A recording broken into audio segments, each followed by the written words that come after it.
Do you really think a company would hire the child of a poor single mother like you? My goal was to work at the same bank where my father worked, but during my final interview, the notorious demon instructor said this to me. It was clear he looked down on me for coming from a single mother household and had no intention of hiring me. I struggled to keep my composure as the interview worsened. Reaching my limit, I took out my phone and called my father. You see, my father is actually the president of the bank. My name is Emma Miller. I'm a 23-year-old college senior searching for a job. My parents divorced last year, making my mom a single mother. They both wanted to live their own lives, so I naturally stayed with my mom. Despite the divorce, my future plans were heavily influenced by my father, the CEO of the largest bank in the country. I admired him and aspired to work at his bank. Tomorrow, I have my final interview. I'm not the best student, and when I shared my goal of working at the bank, my teachers and peers not only tried to dissuade me, but also ridiculed me. I thought the ordeal would end after the interview, but looking back, it was truly awful. One day during my college years, a friend named Julia asked, "Hey Emma, have you decided where you're going after graduation?" For me, there's only one choice. The bank, I replied confidently. But our conversation drew murmurs from those around us. Just as I wondered if I had said something strange, Julia spoke up again. "Emma, it's hard to say, but you should know your place." To my shock, someone I considered a friend was insulting me. As I tried to argue back, another classmate chimed in. "It's impossible for you. That bank is the largest in the country and the hardest to get into from this university. Only one person from here has been hired in the past 10 years. I knew that, of course. I hadn't told anyone that my father was the bank's CEO. If I did, people would assume I got in through nepotism, which would tarnish my father's reputation and make me feel inadequate. I hated being misunderstood and judged unfairly. "Emma, I'm saying this for your own good," Julia continued, but I cut her off. "I don't need your advice." Everyone's eyes were on me, their cold stares piercing my heart. Why do I have to hear this? I thought, as our teacher, noticing the commotion, approached. "What's going on here?" she asked. "Miller says she wants to work at North Trust Bank," the boy answered. The teacher's face tensed up. "Are you taking society for granted?" Even the teacher, who was supposed to support students, denied my dream. There was no one to stand up for me. "Well, if I want to go there, what's wrong with that?" I retorted, determined to defend my ambition. I objected, but the teacher continued, piling on more criticism. "You're naive," she said. "My father is an interviewer for North Trust Bank. They call him a demon interviewer," she added with a smug look. The teacher's surname was Anderson, a 29-year-old woman. If I encountered an interviewer with the same surname at North Trust Bank, it would likely be her father, a demon interviewer indeed. "Yes, that's right," she continued. "My father doesn't like new talent. He says it's good enough if he interviews 100 people and hires 2. "Is that at the Sun Plaza branch?" I asked, curious about the connection. "Yes," she replied, "and you're from a single mother household, right?" I wondered why she would ask that, but answered honestly, "Yes." Then the teacher showed a sinister smile. At that time, I had no way of knowing the reason for her smile. The argument ended with the bell signaling the start of class. From that moment on, the way people looked at me grew colder. My friends, starting with Julia, whom I thought was a close friend, and my classmates who attended classes with me, distanced themselves. It was as if they didn't want to associate with a fool. Their reactions worsened with each exam I passed. The North Trust Bank hiring process had 4 stages.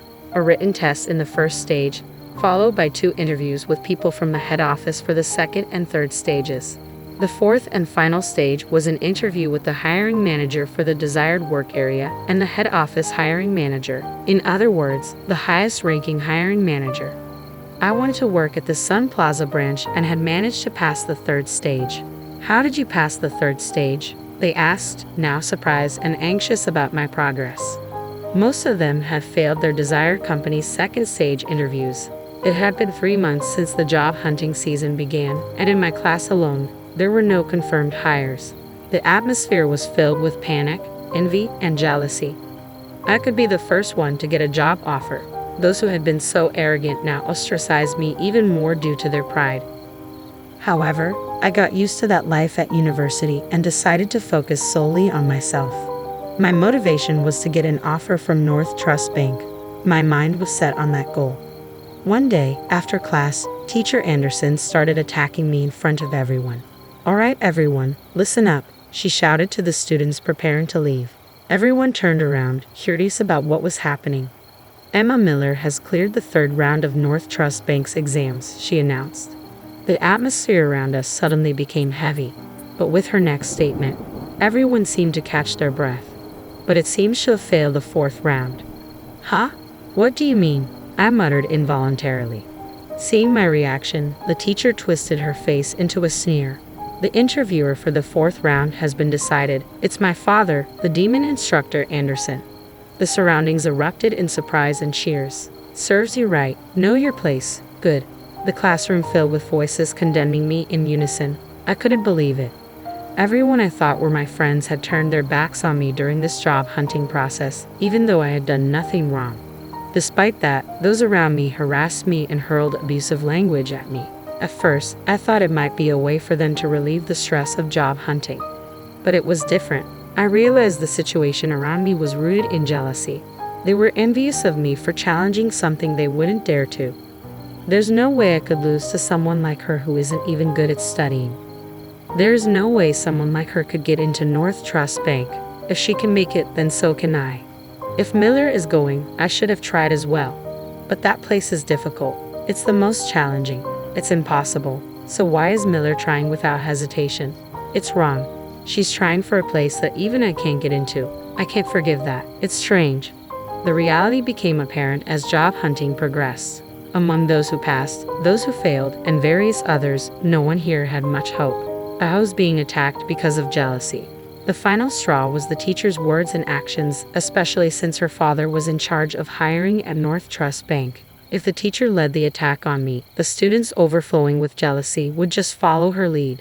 On that day, I finally couldn't take it anymore and stormed out of the room. When I returned home, my mother gently encouraged me. Wrapped in her warmth, I cried. I took a break from university for a while, and before I knew it, the day of the final interview had come. "Don't forget, just do your best," my mother said as I left the house. Upon arriving at the interview venue, I was guided to the waiting room. Initially, there had been nearly 300 applicants in the Sun Plaza area, but now only about 10 remained. Only 3 would be selected from this group. Just as I was about to close my eyes to concentrate, my name was called. "Please come in." "Hello, thank you," I greeted as my final interview began. There were 3 people in the room. Anderson, the teacher's father, just as she had said, a man who appeared to be the chief hiring officer, about 10 years younger than my father, and a man in his 30s, presumably in charge of keeping records, sitting at a slight distance with a computer. The interview began with typical questions from Anderson, starting with a self-introduction and my motivation for applying. I answered these questions without difficulty. Then, the complaints started suddenly.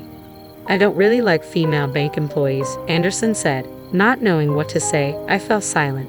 "Because they have quiet voices, are physically weak, and many think they can please people just by serving tea," he continued. I realized this man must be the type to mistreat his subordinates, and this would be a stressful interview. Silence is taboo in an interview, so I racked my brain and tackled the situation.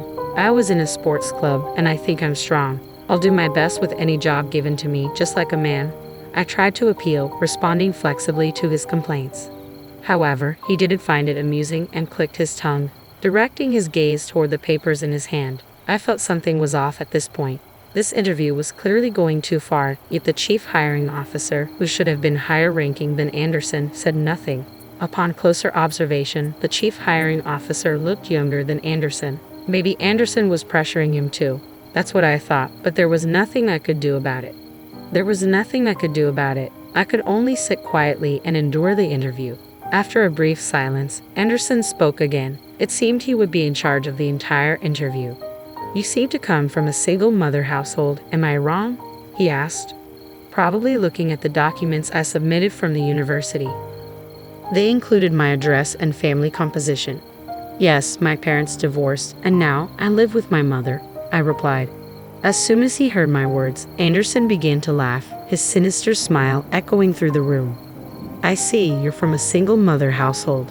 What business does a poor person have here?" He blatantly changed his attitude. As the teacher's sinister smile crossed my mind, I began to sweat. I struggled to find the correct response and began to feel anxious, but it was Anderson who started talking first. Do you think there's a company that would hire someone from a poor single-parent family like you? He mocked. Huh? Just because I'm from a single-parent family, I won't be hired. You're going to assume I'm poor. I couldn't help but raise my tone. Of course, Anderson reacted to that. It was as if he had been waiting for me to fight back. Should I take your attitude as defiance toward me, your interviewer? I was frustrated but couldn't say anything back. This was the bank my father worked at, the one I had always admired. I didn't want to lose because of this one man, but I didn't know what to say in return. Why don't you say something? Anderson further pressured me. The moment I heard those words, something inside me snapped. My consciousness fell swiftly, and I became incredibly calm to the point where I couldn't believe it myself. Understood, I said. Anderson seemed puzzled by my response. While staring at him, I stood up from the hard metal chair. Hey, what's with you suddenly standing up? He asked. Finally, another person spoke. Have you been sitting the whole time? You've finally gone mad, huh? What do you plan to do? I know about you because I've heard from my daughter, Anderson said, revealing that the teacher had shared information about me. Is this not a leak of information? I thought, but it didn't matter now. I took my phone out of my bag and suddenly started making a call. What are you doing? Making a phone call? Are you mocking this interview? Stop it now, or I'll reject you right here. Anderson threatened me, but I wasn't fazed at all. I spoke into the phone. Hello, Dad. Your father is here. What can a person from a single-parent family do, clinging to their separated father? Was that the laugh from the hiring manager? Yes, that's right. A guy named Anderson. Hey, Dad, can you come to the interview room now? Of course, he agreed. I just finished visiting a nearby branch, so I'll be there in 10 minutes. Wait for me, okay? My father said before I hung up the phone. The person in charge of the recording stared at me with wide eyes, surprised by the unusual scene. But of course, the one who reacted the most was Anderson. Pointing at me, he said, You're finished. Making a phone call during an interview? Unprecedented. There's no way you'll pass. Go home and go to bed or something. I finally decided to argue back. I couldn't take it anymore. This isn't even an interview. It's you who's finished, Mr. Anderson. The chief hiring officer and the recorder were astonished by my sudden confrontation with the interviewer. Judging by their expressions, no one had stood up to this man's abusive behavior until now. The recorder's eyes were shining. Were they expecting Anderson to be punished? Anderson slammed his right hand on the table with all his might, a loud thud echoing throughout the room. The men were surprised, but I didn't flinch. Brian Wilson, you know him, right? I asked. For a moment, Anderson looked as if I had hit a nerve. He immediately countered, Are you mocking me? There's no way anyone wouldn't know the president of this bank. To Anderson, who was confidently showing off his composure, I added, So if my last name was Wilson until recently, would you think it's a coincidence? Time seemed to stop for the three of them. The chief hiring officer and the recorder stared at me with wide eyes. Anderson then stood up from his chair and muttered, What did you say? His face showed a somewhat uneasy expression. Emma Wilson. That was my full name until recently. My father is Brian Wilson, the president of the bank. 63-year-old Brian Wilson. You've got to be kidding. This can't be happening. Anderson let out a strange scream. This was no longer an interview. At that moment, my father entered the room. As the door opened, he said words that echoed my own feelings. This is hardly an interview at all. Mr. Wilson, thank you for your hard work, the two men said, standing up to greet my father as soon as they saw him enter. I looked at my father and felt the extraordinary presence he commanded. The president of the bank stood before us, and Anderson's face turned pale. His mouth hung open in shock. My father then spoke to him. Hey Anderson, what were you doing to my daughter, huh? My father was a big man who had practiced judo. With his shaved head and a scar on his forehead, he looked intimidating. His deep, resonant voice was one that everyone found frightening, even the once confident Anderson. Why, yes, sir, Anderson squeaked out, unable to maintain his composure. I don't want to hear your excuses. My father cut him off. He then turned to the man who appeared to be the chief hiring officer. It was the first time I learned his name, Green, from the nameplate that had been bent and hard to read. Green, aren't you the chief hiring officer? Have you let this tyrant run wild until now? My father demanded. I'm very sorry, Green replied, bending at a 90-degree angle and bowing. The young clerk in the room looked terrified, even though he had done nothing wrong. He was drenched in sweat. Hey, clerk, what's your name? My father called out in a gentle voice, which only made it more terrifying. My name is Harris. Mr. Harris, can you send today's interview record to my PC? You're also recording the audio, right? My father asked. I later learned that this bank's interviews were not only transcribed, but also recorded as a backup. Thanks to that, Anderson's misconduct was exposed, and he was punished. Anderson was trembling, like a frog stared down by a snake. Hey, Anderson. Yes, what is it? Anderson stammered, his voice barely a whisper. He was a completely different person from earlier. Apologize to my daughter. It's not because she's my daughter, okay? You've trampled on the feelings of young people who want to join this bank, my father commanded. At my father's words, Anderson bowed deeply and apologized. Sorry. But I couldn't forgive him, even after seeing that. Dad, I can't forgive him, I said firmly. When I murmured, weakly, my father nodded in understanding. Walking up to Anderson, he seemed like a lion about to hunt a small animal. Do you know what will happen to you if you do something like this, Anderson? My father's pressure made Anderson freeze. You didn't just do this to my daughter, right? We'll see later in the records. But how many victims have you had besides her? No one could intervene in this interrogation-like scene. Even I, his daughter, could barely watch in silence, feeling disgusted. Anderson began to speak to my father, sweat pouring down his face. At least over 100 people, he admitted. I was shocked to hear that he had done the same thing to more than 100 people. Furthermore, the fact that he was left unchecked made me doubt the hiring practices of this company. I felt distrustful, even though it was my father's company. Hey, Green, my father called out. Yes, I'm busy with overseas projects, so I trusted you and left the hiring to you. Well, this is my mistake in choosing people. It's my fault that it ended up like this. So I'll take responsibility and reform personnel so there won't be any more victims like this. You two should be prepared for punishment, okay? And Anderson, I'll never forgive you. Anderson gasped, frightened. My father continued, I plan to gather all the victims and create a victims group. I'll bravely make it public in the media. I'm prepared to face any consequences, so you should be prepared too, right?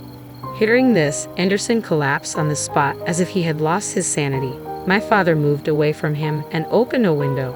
Oxygen returned to the tense room. Everyone had seemingly forgotten to breathe. And so, my job interview ended. By the way, I passed. It wasn't due to my father's favoritism. It was apparently the result of a discussion among hiring managers from all areas based on the recorded audio. As a result, the hiring decisions of those who were rejected by Anderson were also reconsidered. The news broke the next day, and my father bowed in front of the media. Many people were impressed by his attitude, and he continued as the bank president. On the other hand, Green, who had been the chief hiring officer, voluntarily resigned, and Anderson was sued by the company and the victims group. Anderson, whose past tyranny was gradually exposed, was arrested for defamation. Meanwhile, at the university, the teacher with a forced smile congratulated me in front of everyone. At that moment, my father and the principal appeared in the classroom. Miss Anderson, this is Brian Wilson, the president of North Trust Bank, the principal introduced. Oh yes, Miss Anderson replied, her expression faltering. I've seen him on TV, so I know who he is. Emma Miller's father. What? What did you say? I added to the surprise of the teacher's words. He's my mother's ex-husband and my father. My words caused a stir in the class. Humans have a tendency to flatter those with power. When they realized I was the daughter of the bank's top executive, everyone in the classroom became agitated. It was as if they had wished they had been friendlier to me. Miss Miller's father is the president of North Trust Bank, the teacher said upon learning the truth. Becoming an empty shell, the principal then addressed the teacher. This school is able to operate thanks to the support of Mr. Wilson's bank. But it seems you've been bad-mouthing Mr. Wilson's daughter along with the rest of the class, haven't you? Well, that is never mind the excuses. Tell me only the truth. Is it a fact? Pressed by the dean, the teacher finally hung her head and admitted, yes. Mr. Wilson wants to discontinue support for this school. If those who harassed Miss Miller voluntarily leave the school, he says the support will continue. What will you do? The choice was clear to me as I listened. The teachers seemed to understand as well and ultimately resigned from the school, effective immediately. As they left, they apologized to me, but their voices were so quiet that I couldn't make it out. In the end, more than half of the classmates who had attacked me together withdrew voluntarily from the school. When my father said those who don't come forward before my daughter names the culprits will be considered for legal action, one by one they confessed. Given the power on display, it was a natural outcome. Ultimately, those people escaped legal action, but their enrollment in the university was not recognized. With my father's help, I secured a job offer, and my path after graduation was set. All that's left is to do my best for the remainder of my college life. My life is just beginning. I vowed in my heart to do my best to someday become an exemplary banker like my father. My name is Mary, a 35-year-old employee. I was born with a weak constitution, often catching colds and missing school. Perhaps due to this, I didn't have many close friends. Even in middle school, my frailty didn't change. Classmates who didn't like this often approached me, saying, "Hey, you're supposedly sick and missing school, but in reality, you just want to play hooky, right? It must be nice having it so easy. We can't take off because our parents are strict." Honestly, I was envious. Being spoken ill of like that was a usual occurrence. I often came back home feeling hurt and wounded by the heartless words of my classmates. I felt as if there was an invisible wall between me and my classmates, making my middle school days particularly difficult. As an adult, I couldn't easily miss work for a minor fever, so I always put work first, even if it meant pushing myself. Especially as a new employee, my training supervisor was extremely stern. He constantly said things like, "Illness comes from the mind, show some spirit." So keeping up with it was quite a struggle. As my days were consumed by work, I noticed my peers getting married and becoming happy. It made me realize that I was reaching that age too. However, I never felt a rush to get married. I believed I would never find a kind person who would want to marry someone with my health issues. But life is unpredictable, and unexpectedly, a man who invited me out for a meal appeared out of the blue. This person is my husband, Thomas. "Hey, looks like you're finishing up for the day, right? If it's all right with you, would you like to grab dinner together?" Thomas was an elite, a graduate of a prestigious university, and was considered a future head of the department. He was not only competent at work but also cooperative and trusted by everyone around him. He had a personality completely opposite to my introverted one. I was surprised when he suddenly invited me to dinner. At first, I didn't even realize he was talking to me and thought he must have mistaken me for someone else. However, it seemed he was indeed inviting me, which even left me blurting out, "Ha!" Thomas was quite popular with the female employees because of his personality and good looks. It was a mystery to me why he was still single. Yes, I'm almost done with my work, so that would be fine. In the end, I couldn't refuse his invitation, so I went along for dinner. But this meal became the catalyst for the two of us to grow close quickly. He was very friendly, and the conversation flowed naturally. It was the first time in a long time I had been able to laugh and talk with someone other than family. Although I had to head home because of work the next day, I found myself wishing I could spend more time with him. We started spending more time together after that meal, and 3 months later, we began dating. Considering our ages, we decided to marry. A year after we started dating, we found a small apartment near the train station and moved in together. I never imagined I'd get married and truly believed I was about to start a happy life. I never expected this marriage to be the beginning of a nightmare. Shortly after getting married, he gradually began to reveal his true nature. After our marriage, I switched jobs and started working at a different company. It was a company with many female employees. During the interview, when I mentioned my health issues, they reassured me that with so many women working there, I shouldn't worry. Today, I was able to take a day off due to their understanding. "Hey, why are you sleeping? The head of the household is back. Shouldn't you welcome me home? You're so dumb." As soon as I got home, he came into the room with a sulky face, seemingly displeased that I hadn't greeted him. "I'm sorry. I was feeling unwell today and took the day off from work. I'm about to make dinner. Why don't you go take a bath first?" Upon hearing these words, Thomas, who was already in a bad mood, said, "Ha! You're just starting to make dinner now? When a husband comes home, it's obvious that dinner should be ready. Are you lying about being sick just because you want to skip household chores? You're such an incorrigible woman." His words reminded me of what my classmates used to say to me back in my school days. They would often say I was skipping class under the guise of being sick. Their words would always hurt my heart, but even when I was feeling sick, Thomas never helped with the chores. Instead, he treated me like a housemaid. Then one day, a certain incident happened. I felt particularly bad that day, with a fever exceeding 104 degrees and dizzy to the point where I couldn't even stand up. Ideally, Thomas should have taken me to the hospital, but instead, he grabbed his carry-on bag and walked straight out the front door without a glance at me. "Wait a minute, you're leaving me in this condition?" Shocked by his indifference, I couldn't help but shout, "It can't be helped. It was planned from before. Take care of the rest." With that, he really left the house. About 30 minutes after he left, my condition worsened. I called an ambulance myself and was taken to the hospital. My parents and my brother came rushing to the hospital as soon as they heard the news. While receiving an IV, I explained everything that had happened so far. As I spoke, both my parents' and brother's faces turned red.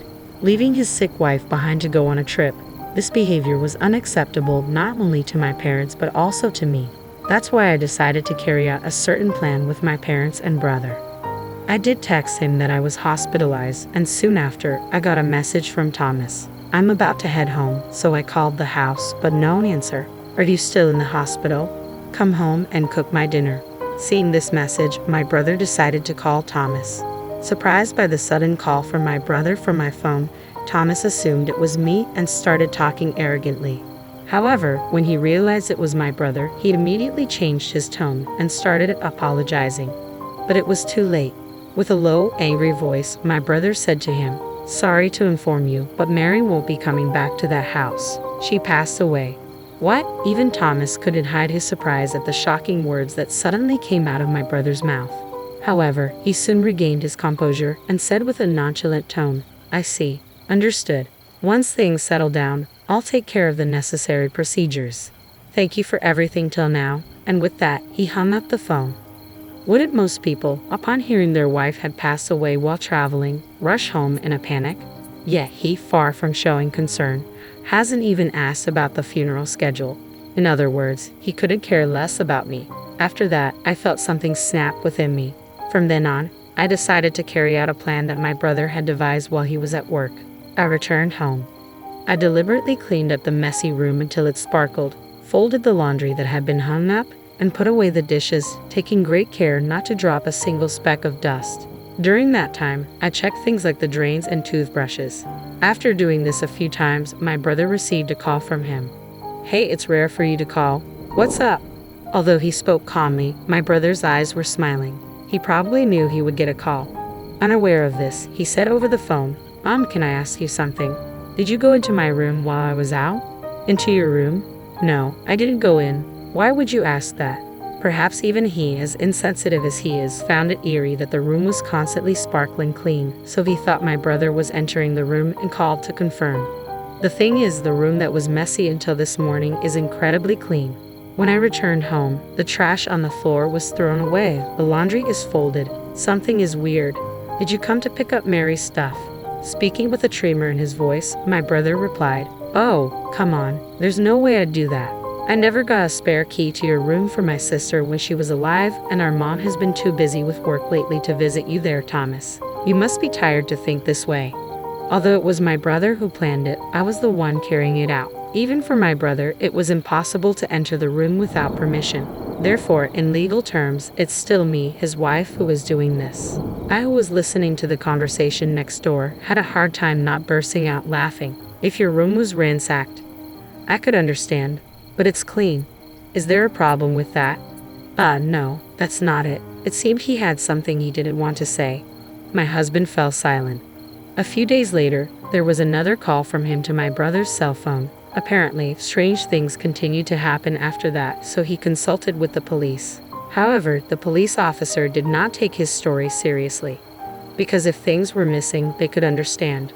But when he explained that the rooms were sparkling clean, the laundry was folded, they laughed and said, "Are you living alone? Maybe your mom came from your family home and cleaned up your room? Or did you forget that you cleaned up while you were drunk? Anyway, since nothing is missing, you should be grateful." That's unfortunate, but as the police officer said, nothing is missing. That's a good thing, right? Maybe Mary's spirit is lingering in your room, cleaning it up while you're away. Upon saying this, he seemed to take it seriously and hung up with a trembling voice. Eventually, considering the potential nuisance to others, I decided to reveal myself to my husband. One day, timing it perfectly with my husband Thomas's return, I entered the room to find him asleep on the sofa, his face flushed red. He might have come back from a drinking party, or maybe the alcohol helped him sleep better. The table and floor were strewn with cans of beer. It seemed like he had fallen asleep in his drunken stupor. Seeing him fast asleep and snoring, I decided to carry out a special surprise. I had in mind, oh, what's going on? Thomas suddenly jumped as the light, which he thought had been turned off, suddenly switched on. Seeing me, whom he believed had passed away based on the information from my brother, he let out a gasp.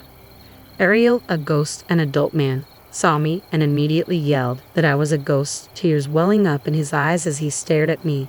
I'm sorry. I didn't attend the funeral. I promised to pray for you, so please rest in peace. He mumbled these words while putting his hands together, trembling. Look carefully. I've got legs, right? I'm not a ghost. I'm very much alive. Confirming the existence of my legs, he turned red with anger, this time glaring at me with a terrifying expression. What the hell do you think you're doing? Do you think this is acceptable? Plus, you've even involved my parents. Unforgivable. I'll take legal action against you for this. Yes, against the outburst, I was about to execute the real surprise. Suddenly, my mother, who had been waiting outside the entrance, went to call someone. The moment he saw the person, Thomas, who had been red with anger just a moment ago, turned pale and began to sweat profusely. What's wrong? You're pale and sweating. Are you feeling unwell? Maybe you should go to the hospital. It was understandable why his complexion was poor, because the person standing in front of him was someone he had recently traveled with. It was the woman with whom he had had an affair. In reality, my brother, suspecting Thomas's infidelity, had been talking to a friend who worked in the same company since I left the job. Thomas had been getting along well with a woman named Natalie, who worked at the reception of the same company. It seemed as if they were just friendly colleagues, but multiple employees had witnessed the two of them getting cozy in the break room, and rumors circulated in the company that the two might be dating. Many employees knew that he was married to me, so they immediately realized that their relationship was something more than just friendship. His good friends were torn between reporting this to me and the boss. They were hesitant because they were worried about me, who had always been weak, and how I might fall sick from the shock. Hearing this, the woman bowed her head and bit her lip, unbearably embarrassed. Thomas, feeling embarrassed, called his mother to explain the situation. In response, his furious mother shouted at us with a ferocious tone. What is this? Being my son like this, I've always disliked you. Despite not graduating from a prestigious university, you are so arrogant. On top of that, you all tricked my son and hurt him, which is unforgivable. I'll make sure you divorce. There will be no alimony. Whether it was because she had been shouting or not, she was taking heavy breaths, her shoulders heaving up and down. Of course, if she didn't know the situation, it was only natural for her to be upset, thinking we were bullying Thomas one-sidedly. However, my father spoke calmly, explaining the whole situation to my fuming stepmother. The first time she heard this, she had a look on her face that said she could hardly believe it. When he explained that her son had abandoned his wife, who was suffering from poor health, to go out with his mistress who was in the room, it seemed she finally noticed the presence of this mistress. Her previous bluster was gone, and she was simply shaken. The woman, feeling completely uncomfortable, bowed her head in apology to us. I am so sorry. I will fully pay you damages. Please forgive me. Unlike her flustered boyfriend and dazed mother-in-law, the woman bowed deeply and apologized. I had her write a promissory note on the spot. When I told her I would consult a lawyer at a later date, she responded in a frail voice, "Understood." I couldn't possibly forgive someone who had done this to me. I showed him the filled-out divorce papers and said, "I can't possibly forgive you for this. I'm going to consult a lawyer about everything that's happened." After that, I divorced him. Because he didn't come to my aid when I was ill, I ended up receiving a significant amount of money. With that money, I rented a small apartment and have been commuting to work from there. The office is still full of talks about the two of them, but I don't know if it's because he's thick-skinned or what, but he continues to work as if nothing has happened. Hearing about that doesn't make me feel anything. If anything, I think, so that's what kind of man he was. I decided to try and forget about this as soon as possible and threw myself into my work even more than before.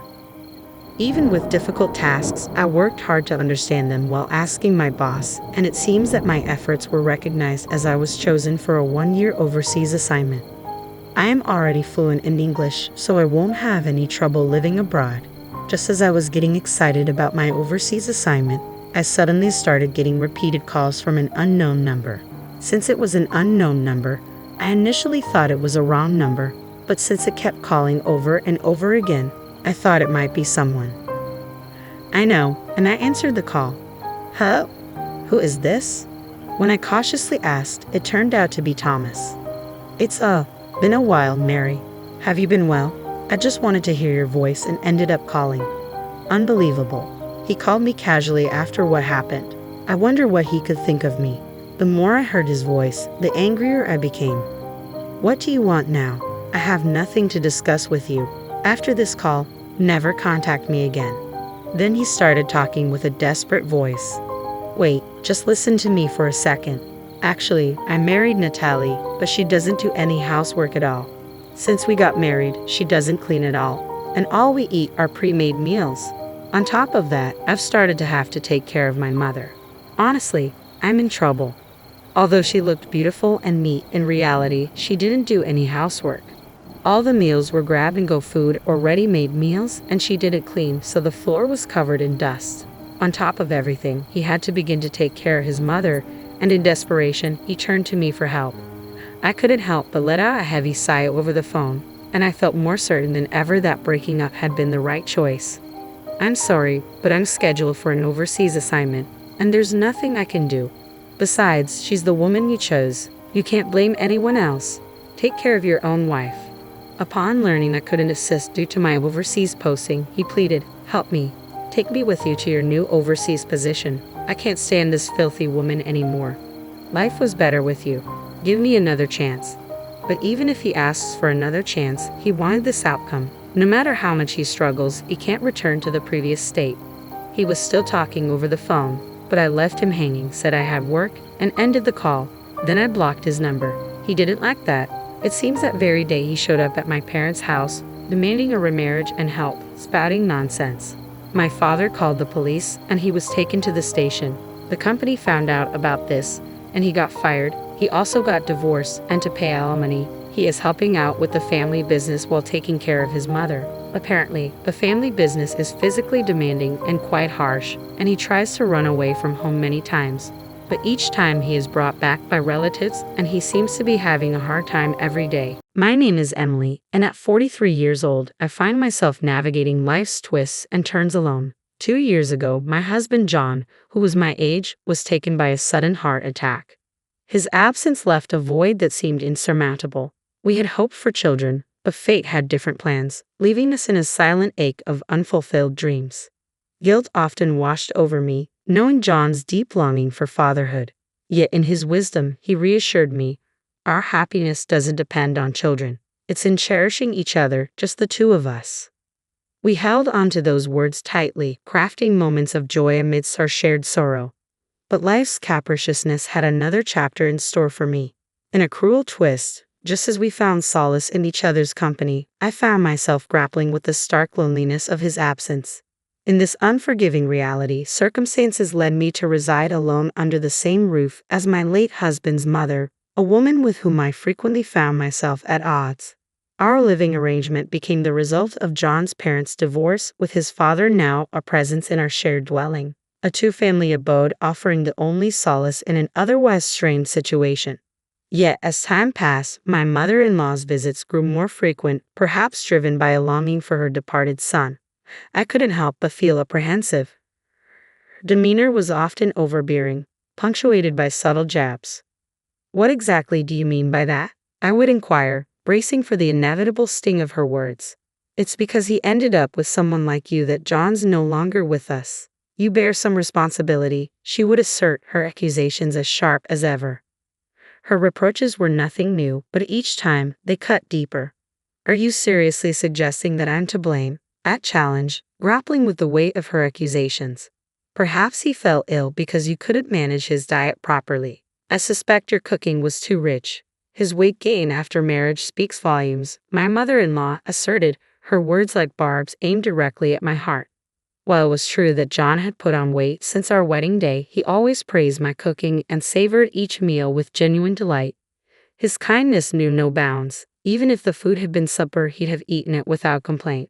If only you had been more vigilant about his health, this tragedy could have been avoided, she continued, her tone heavy with accusation.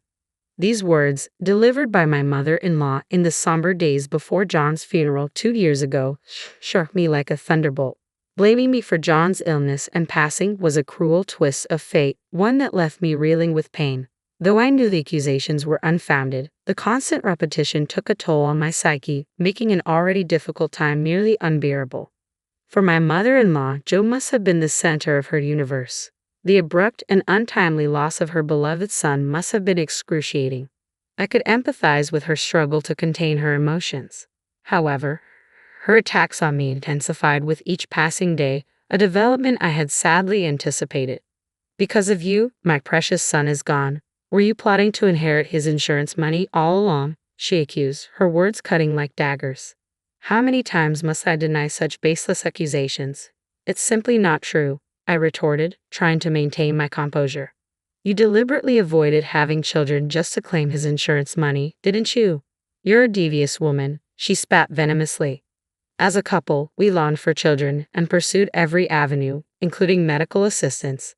But despite our efforts, we were unable to conceive. The notion of profiting from insurance is ludicrous, I explained, my patience wearing thin. Do you honestly believe I would fall for such a charade? She scoffed, her disbelief palpable.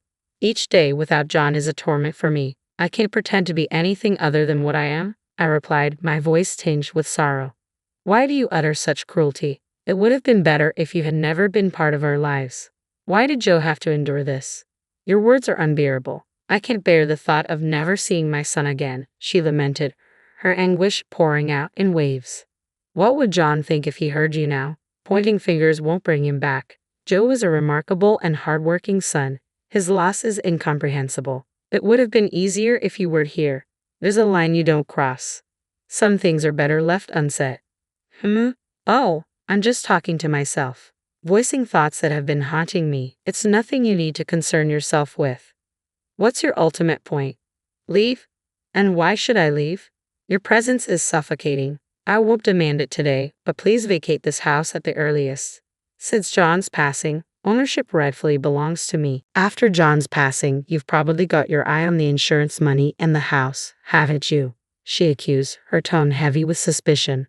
You're making wild assumptions. I wasn't even aware of any insurance payout until after he passed. I defended myself, feeling the weight of her distrust bearing down on me.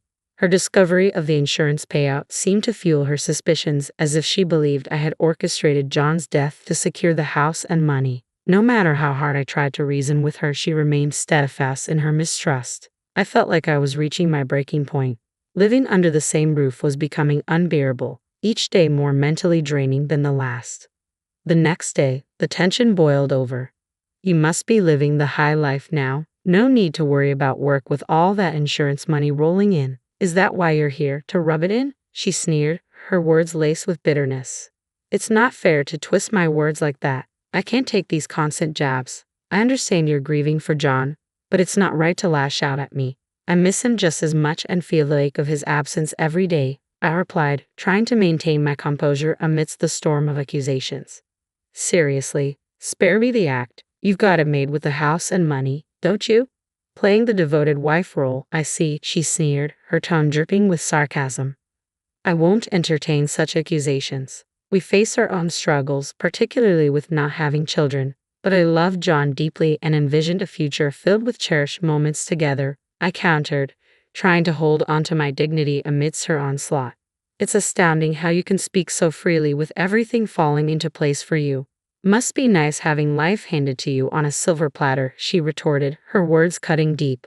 That's a heartless thing to say. If I could trade the money and the house just to have John back, I'd do it without a second thought, I confess, my voice tinged with sorrow. Ah, so you're implying you don't need the insurance money then? She pressed, a hint of skepticism in her tone. Why would you even suggest such a thing? Just because I don't need it doesn't mean I'll refuse it. This money represents John's last gesture of love and concern for my future without him. I intend to honor that sentiment, I replied firmly, determined not to let her diminish the significance of John's final gift to me.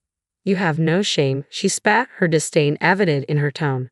Feeling the strain of our cohabitation weighing heavily upon us both, I summoned the courage to broach a topic that had been weighing on my mind. Can we put an end to this arrangement? I proposed, hoping for a resolution to our ongoing conflict. What do you mean? She inquired, her tone wary. We argue every day, and it's taking a toll on both of us. I believe it's in our best interest to part ways, I explained, bracing myself for her response. That sounds like the most sensible option. Please make arrangements to vacate the premises soon, she replied, her words tinged with finality. It's you who should be leaving. This house belongs to me, I countered, feeling a surge of indignation. I can't believe you're trying to evict me. You're even more heartless than I thought. The house is too large for me alone. I'm contemplating selling it and settling elsewhere. Besides, properties in this area fetch a good price, I declared, determined to assert my own interests in the face of her hostility. Seems like every conversation with you circles back to money. How much is enough for you? If you're considering selling, why not just hand the house over to me? It'll be too much for you to manage alone, and the expenses, like property taxes, could become overwhelming. I could help you find a more suitable living situation, like an apartment. Are you suggesting I pay rent to stay in my own home? If selling is your plan, then consider handing it over to me. Renting an apartment would likely be more economical than maintaining this entire house. I can't commit to monthly rent payments, but I'm willing to contribute towards it. If that's the arrangement, so be it. I'm relieved to finally break free from living under the same roof with you. I always feared it would come to this. Just promise me you'll provide financial support. Agreed. Let's start the search for an apartment soon. So, we made the decision to go our separate ways. Despite our complicated relationship, my mother-in-law is the mother of my late husband, John. I feel a duty to support her, especially considering her financial struggles. With this in mind, I began the search for a suitable apartment for her. I feel like I've let you down. The diagnosis was a cerebral hemorrhage, but thankfully, it wasn't life-threatening. I spent 2 months in the hospital, including my recovery time. Throughout my stay, my mother-in-law never once came to visit. It was my parents and sister who took turns caring for me. Their unwavering support allowed me to regain almost normalcy in my daily life, with only minor lingering symptoms. And before I knew it, my 2-month hospital stay had passed, and the day of my discharge had arrived. I had initially planned to temporarily stay at my parents' place, but upon returning home to gather my belongings, I was greeted by a startling sight. What? Where's the house? What happened? I exclaimed, unable to comprehend what I was seeing. My mother-in-law appeared as though she had been expecting me. Congratulations on being discharged. I didn't expect you to look so well. It seems there are minimal lingering effects, and I can resume my usual routine. I'm relieved to hear that you're doing better. But what happened to the house while I was in the hospital? I inquired, my mind reeling with questions. Well, you see, I sold it for around $150,000, she replied matter-of-factly. What do you mean you sold it without consulting me? I demanded, incredulous. I had a friend who was eager to live in this area. Her husband works nearby, and they needed a place urgently, so I went ahead and sold it, she explained casually. Selling it without even informing me is completely unacceptable, I protested, feeling a surge of anger. It's not that big of a deal. I received an offer right after you were hospitalized. I figured even if you recovered, you might struggle to live independently and could end up in a care facility, so I made the decision on my own. Don't be upset, she said, trying to justify her actions. I can't believe this. Thanks to me finding a buyer, we got $150,000 from selling the house, she added, as though it were a positive outcome. I can't believe it. While I was in the hospital, my mother-in-law sold the house without consulting me. Apparently, their acquaintance had always coveted the land surrounding my house, and my mother-in-law took it upon herself to arrange a private sale, I recounted, feeling a mix of shock and betrayal. Are you seriously considering selling someone's house without their consent and pocketing the proceeds? I questioned, appalled by her audacity. But the house was originally in John's name, wasn't it? She countered, attempting to justify her actions. While that may be true, I fail to see how that concerns you, I replied, growing increasingly frustrated. Anything that belonged to my son John is rightfully mine, she asserted, her tone unyielding. You seem to conveniently interpret things in your favor, but that's not how ownership works, I retorted, feeling exasperated. What exactly are you implying? She challenged. When John passed away, the title of the house transferred to my name, I explained, hoping to clarify the situation. And what's your point? She asked, seemingly unfazed. Selling a house without the owner's consent is bordering on criminal behavior, I stated firmly, unable to hide my disbelief. Please refrain from calling me a criminal, she snapped defensively. Who would have thought you'd consider life as usual after hearing about the cerebral hemorrhage? That doesn't give you the right to sell it, I argued, struggling to contain my frustration. Why the hostile expression? Do you honestly believe you'd win in court? How about we split it 50-50? That way, we each get $75,000, she suggested nonchalantly. It's not about the money, I snapped, feeling my anger rising. Then why are you so upset? While I was hospitalized, she single-handedly sold her house and used the proceeds to purchase a condo for herself. Strangely enough, there was a condo neighboring our old house for sale at around $75,000, and she's currently residing there. To top it off, she relocated my belongings to her new place. It seems that during those 2 months of my hospitalization, she doubted the severity of my condition and took it upon herself to make significant decisions. It was time to confront the self-centered woman with the truth. The house is no longer in my name, I revealed, my voice tinged with resignation. What do you mean? I demanded, struggling to comprehend her actions. I started the process of selling the house while I was in the hospital, she confessed. And what of it? I pressed, my frustration mounting. Due to its prime location, the sale was swiftly arranged. I was meant to handle the paperwork post-discharge, but it's already been finalized, so there's no turning back, she explained matter-of-factly.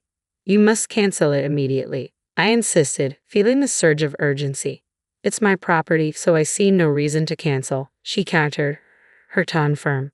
You need to explain the situation to your acquaintance and return the $150,000. I urged, hoping she would see reason. What are you suggesting? I've already purchased a condo, she revealed, her response leaving me speechless. So you're only willing to return half of it? I asked, feeling a mix of frustration and disbelief. Then you'll need to sell the apartment you're currently residing in to repay the remaining sum, won't you? I pressed, determined to find a solution. My clients are also considering demolishing the house, so it's convenient for them. I need to proceed with the necessary procedures, so please arrange for the refund promptly, she insisted, her tone resolute. Wait a minute. We're not finished discussing this, I interjected, feeling a sense of urgency. I'm considering returning to my parents' home, so I'd appreciate it if you could arrange to have my belongings sent there, I requested, hoping for some semblance of cooperation. Wait, I have a feeling today will be the last time we see each other. Please take care, she said, her words tinged with finality, leaving me with a sense of resignation. After that incident, I severed all ties with her. Later, I heard she apologized to the acquaintance she had sold the house to without my consent and reimbursed them. The total expenses, including demolition and inconvenience fees, amounted to roughly $170,000. Additionally, despite selling her apartment, its value had decreased since her purchase, leaving her with substantial debt. On the other hand, thanks to her actions, I saved on demolition costs and made a significant profit from selling my house. A new home was constructed on the land where John and I had once lived. Seeing the new house brought back memories of the happy times we shared, evoking both nostalgia and sadness. Despite my reservations, I decided to visit the site. To my surprise, someone I never wished to see again appeared. Well, it's been some time, hasn't it? She greeted me. Why are you here, mother-in-law? I asked, taken aback by her unexpected presence. I'm heading to work, she replied casually. You're going to work now? I questioned, surprised by her response. Yes, she affirmed. So you've started working? I inquired, puzzled by this newfound revelation. I'm drowning in debt because of you, I accused. How can you say that? I'm not responsible for your financial troubles, she retorted defensively. What happened to the assistance you promised with my apartment? I pressed. Our relationship has ended, so any previous agreements are null and void, she replied coldly. John would be devastated by all of this. I would tell him the same, I stated, my voice tinged with sadness. What do you mean? She inquired, her tone softening slightly. John always prioritized me and treated me with kindness. He was considerate, wasn't he? I reminisced. What's your point? She asked, sensing where the conversation was heading. You used to blame me every day, saying that John's death was my fault. I reminded her. And it's the truth. How do you think John would feel if he knew?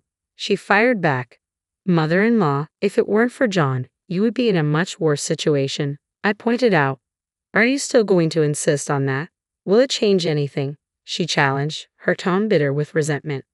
I have no interest in being lectured by you. With all the money you now have, you should take on some of the debt burden. After all, we're still family, aren't we? She retorted, her tone tinged with bitterness. I never truly cared for you, but I intended to support you because you're John's beloved mother, I confessed. Well, that's the least you can do, she replied, her voice laced with expectation. However, I can't overlook some of the hurtful things you've said and done since my stroke. I can't simply forget the pain caused by your words, I admitted, feeling the weight of unresolved grievances. That was months ago. It's time to let go of grudges, she insisted, brushing off my concerns. It's not easy for the person who was wounded by those words to simply move on, I countered, my frustration mounting. You're quite stubborn, aren't you? Call it what you want, she dismissed, showing no remorse. I'm no longer involved. By the way, shouldn't you be at work by now? I redirected the conversation, eager to end the confrontation. Ah, look at the time. Take care on your way, she responded, avoiding the topic. If it weren't for you, I'd be enjoying a peaceful retirement, I remarked bitterly. It sounds like you regret your decisions. Instead of blaming others, perhaps it's time to reflect on your own actions, she suggested, deflecting any responsibility. After expressing my thoughts to her, I walked away from the confrontation. I recounted. It's only been 2 years since John passed away. Thanks to the financial security he left behind, I've been able to build a stable life. His legacy means everything to me, and I'm determined to honor it wisely. I've invested in an apartment close to my parents' home where I now reside alone. Though I long for John's presence, I take solace in the belief that he watches over me from above. My aim is to lead a long, fulfilling life, cherishing the memories we shared and living for both of us.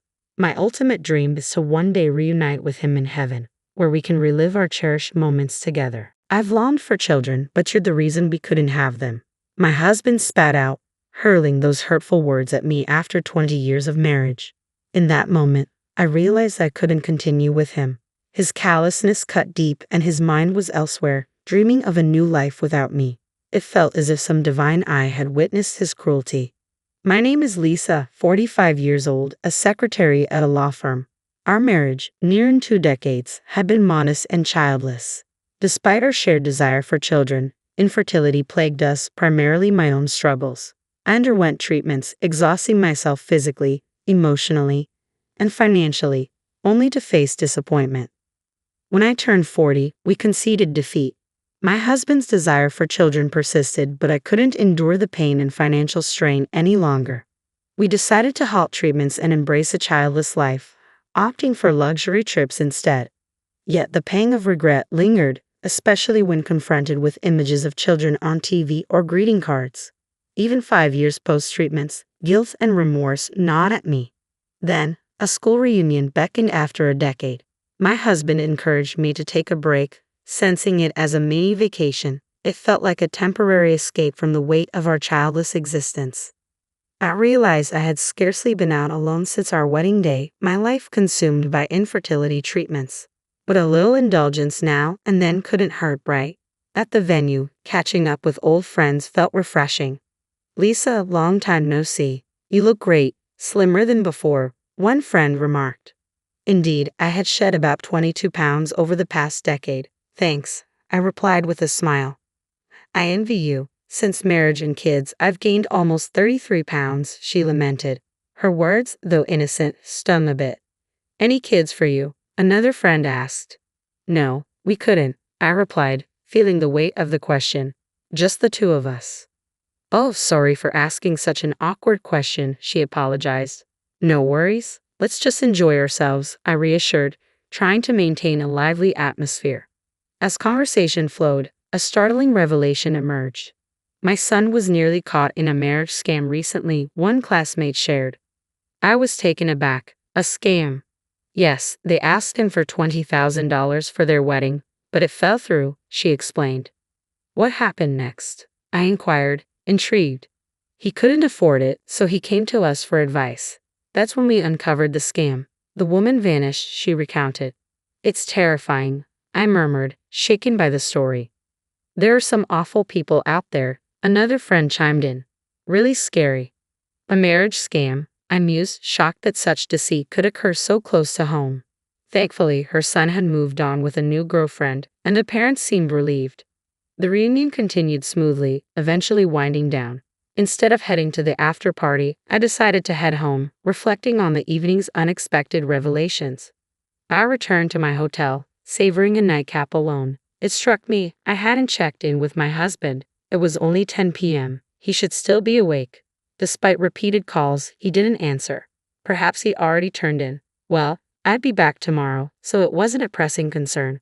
Yet an uneasy feeling gnawed at me. Was it women's intuition? Something felt off. From then on, my husband started arriving home unusually late on weekdays, often inebriated. Hey, I'm home, he slurred one night, collapsing onto the living room floor. Are you okay? I asked, concern creeping into my voice.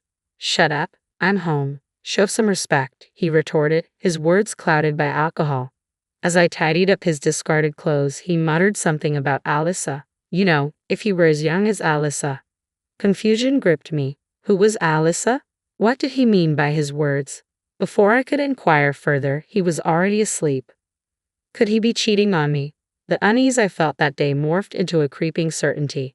But no, my husband was a good man. It must be drunken nonsense. Yet doubts lingered, unsettling my thoughts. I tried to reassure myself, but my husband's erratic behavior gnawed at me. Weekends meant early departures and late returns, often accompanied by the stench of alcohol. It had become a pattern I could no longer ignore. You're going out drinking almost every day lately. Are we okay? I ventured one evening. Mind your own business. It's my money, he snapped back, dismissive of my concern. But we need to save for our future, I insisted. His response cut deep. Well, I've spent quite a bit on treatments. That's because you're defective. Even in his inebriated state, his words stung. I could have fathomed he'd speak to me that way. As time passed, his disparaging remarks grew more frequent. Since you can't have kids, you should focus on showing affection to me, he'd say. With each selfish act, my love for him waned. Gone was the caring husband who once supported me through treatments. Would he ever return? After 20 years, I began questioning the essence of our marriage. But before I could confront him about it, he dropped a bombshell. We need to talk, he said, his demeanor serious. I returned from work to find him on the sofa, his expression grave. What's wrong? Why are you being so formal? I asked, sensing something was amiss. I want a divorce, he declared bluntly. The words hit me like a ton of bricks. You're joking, right? Why would you say that all of a sudden? I pleaded, hoping for reassurance. But the idea of divorce had never crossed his mind before. Yes, he confirmed, leaving me stunned and bewildered. The revelation hit me like a tidal wave. Divorce? Had my husband been considering it all along? I confronted him, desperate for clarity. Out of the blue, you want a divorce? What's going on? I demanded, my emotions raw. We've been together for 20 years, haven't we? Let's talk this through, I urged, hoping for understanding. But he met my plea with contempt. You're clueless, aren't you? He scoffed, his tone laced with bitterness. Confusion clouded my mind. What do you mean? For 20 years, I've wanted children. But because of you, I've been denied that chance, he accused, his words cutting deep. His revelation blindsided me. That's not fair. We decided together to stop treatments, I countered, feeling the weight of sadness and frustration. I was never okay with that. I've always wanted a child, he confessed, his voice heavy with regret. Tears threatened to spill as the reality sank in. Well, if you sign the divorce papers, I won't have anything else to say, he declared proudly, pushing the papers toward me. But his next words struck like lightning. I've already decided to remarry. Remarry? With a 20-year-old? I gasped, disbelief coursing through me. That's right. Alyssa, he confirmed, a smug satisfaction in his tone. Alyssa, the name echoed in my mind, the same name he had mentioned before. Woman's intuition, it seemed, was not to be underestimated. I felt a flicker of self-satisfaction, but I knew it wasn't the time for indulgence. Then my husband showed me a picture of his so-called adorable Alyssa. As I examined it closely, I struggled to contain my laughter. Surely, this had to be a joke. How could something like this be real? I prayed he didn't notice my odd reaction and swiftly composed myself. So, you really want a child that badly? I questioned, masking my incredulity. Yes, because you can't give birth. There's nothing we can do about that, right? You'll agree to the divorce, won't you? He pressed, oblivious to my internal turmoil. I suppose there's no choice, I replied, feigning distress, though secretly his sheer idiocy made the decision easier. With each passing moment, the thought of divorcing him grew more appealing. It felt like divine intervention guiding me toward the right path. With a heavy heart, or so I pretended, I signed the divorce papers and left him behind. I couldn't help but feel a sense of anticipation. Surely, he would regret his actions soon enough. Time would tell. Fast forward a year after the divorce, and I encountered him on my way home from work. His appearance shocked me. "Lisa, please help me," he pleaded, his shabby appearance a stark contrast to the man I once knew. "Excuse me, who are you?" I asked, genuinely not recognizing him. "It's me, Lisa. I need your help," he insisted, desperation evident in his voice. I hesitated, taken aback by his transformation. "Long time no see," I finally managed, unsure of how to react. In that moment, I realized the tables had turned. It was now his turn to seek assistance, and I held all the cards. "Please introduce me to your company's lawyer," he implored, his request a humbling reminder of his downfall. I couldn't just agree to help out of the blue. It seemed my ex-husband was facing financial troubles. I had sensed it from his appearance, but I never imagined he would change so drastically within a year. "If it's your first consultation, it's free. But to hire them, you'll have to pay their fee," I explained, trying to navigate the situation. "I don't have that kind of money. Please help me," he pleaded, desperation evident in his voice. Perplexed by his sudden predicament, I decided to hear him out. We found ourselves in a nearby cafe, where he began to share his story. "Well, actually," he started, but before he could finish, I interjected. "Did that girl Alyssa run off?" I asked, a sudden realization dawning on me. "How did you know?" he responded, surprise evident in his voice. "Just as I suspected. When you showed me a picture of a girl named Alyssa, it clicked. She looked exactly like the one who killed a classmate's son at a reunion," I explained, recalling the warning given by the classmate about a woman named Sally, approximately 22 years old. "Her age and name are probably fake, of course. The swindler wouldn't use her real name," I added, connecting the dots. "Of course you knew about Alyssa, didn't you?" he questioned, realization settling in. "Well, I guess you could say I knew. But what happened?" I inquired, eager to unravel the full story. When I pressed my husband for an explanation, this was the story he offered. About a year ago, he met a woman named Alyssa at a nightclub. My husband, who had always harbored a desire for children, seemed to have shared his thoughts with her. It was during one of these conversations that Alyssa made an astonishing offer: she could bear a child for him. Their relationship blossomed from there. He started frequenting the club almost every weekday and spent weekends with Alyssa outside its confines. In the process, he depleted $10,000 from his savings, accumulated during his single days. Despite this, Alyssa never demanded lavish gifts or expensive outings. She was content just to share a drink with him at the club. She was different, he insisted. Not like the stereotypical club girls you often hear about. She didn't care about designer goods or jewelry. She was happy as long as I was there with her. He painted Alyssa as hardworking and sincere, emphasizing their agreement not to touch each other's savings from their single days. I thought it was his money and he could use it as he pleased, I admitted, unaware of his extravagant spending. Then my husband revealed the twist in the tale.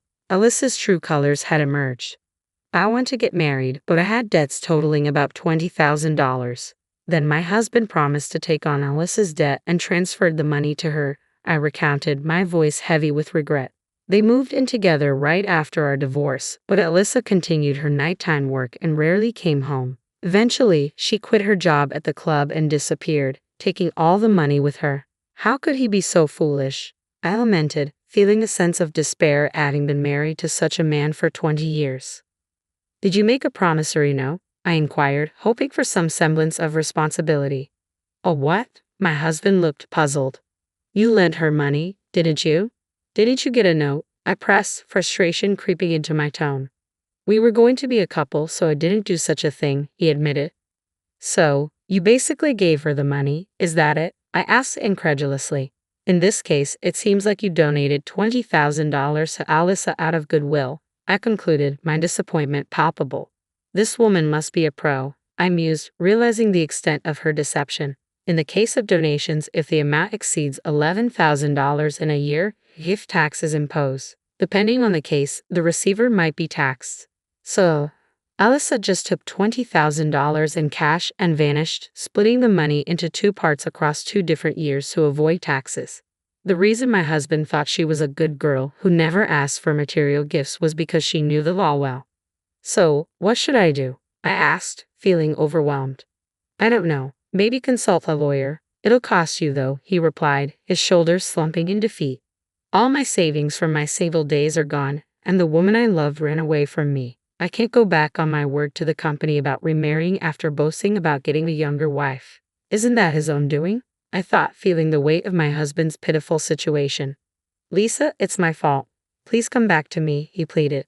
I realized after you were gone, you were the only one who cared about me. I don't need kids anymore. I'll let you do as you like. You must have been lonely too, right? But his misunderstanding persisted. That matter had ended half a year ago in my mind, so I confronted him with reality. You know, it's been a year. What's with this sudden change of heart? Isn't it a little too late now? Lisa, are you going to abandon me? Well, it was you who pushed for our divorce in the first place, remember? I reminded him. You're the only one I can rely on. My ex-husband looked utterly exhausted, and I decided to show him a little mercy. All right then, shall I call up a lawyer friend of mine? Lisa, thank you. I knew I could count on you, he said, tears welling up in his eyes. Mr. Johnson, the lawyer for my company, arrived at the coffee shop. John, over here, I called out, and my ex-husband seemed somewhat perplexed by our overly familiar demeanor. You see, we've been dating for the past 6 months now, I explained. What was it you needed advice on? As I finished speaking, my ex-husband looked as if he was in a daze. No, well, I think that'll be it for today, he muttered, suddenly snapping back to reality and hurriedly leaving the coffee shop. In the end, he couldn't afford to hire a lawyer and resigned himself to his fate. Rumor had it that his company was abuzz with talk of his unfortunate situation, left by his soon-to-be wife and ignored by his ex-wife. As Mr. Johnson and I spoke later, I confessed the truth about the charade. I'm sorry for involving you in all this, I apologized. No worries, Lisa. I'm glad I could be of help, he reassured me. By the way, do you have any plans after this? Caught off guard by the unexpected turn of events, I was a little flustered, but a fresh start in my mid-40s didn't seem like such a bad beginning. Yes, I'd love to, I agreed, certain that a fun-filled future was awaiting me. I couldn't shake off this feeling of excitement. My name is Maria Dolphin, and I'm about to turn 27. I've been married for 5 years and have a 4-year-old son named Martin. At first, I worked full-time, but now I work part-time at the same company.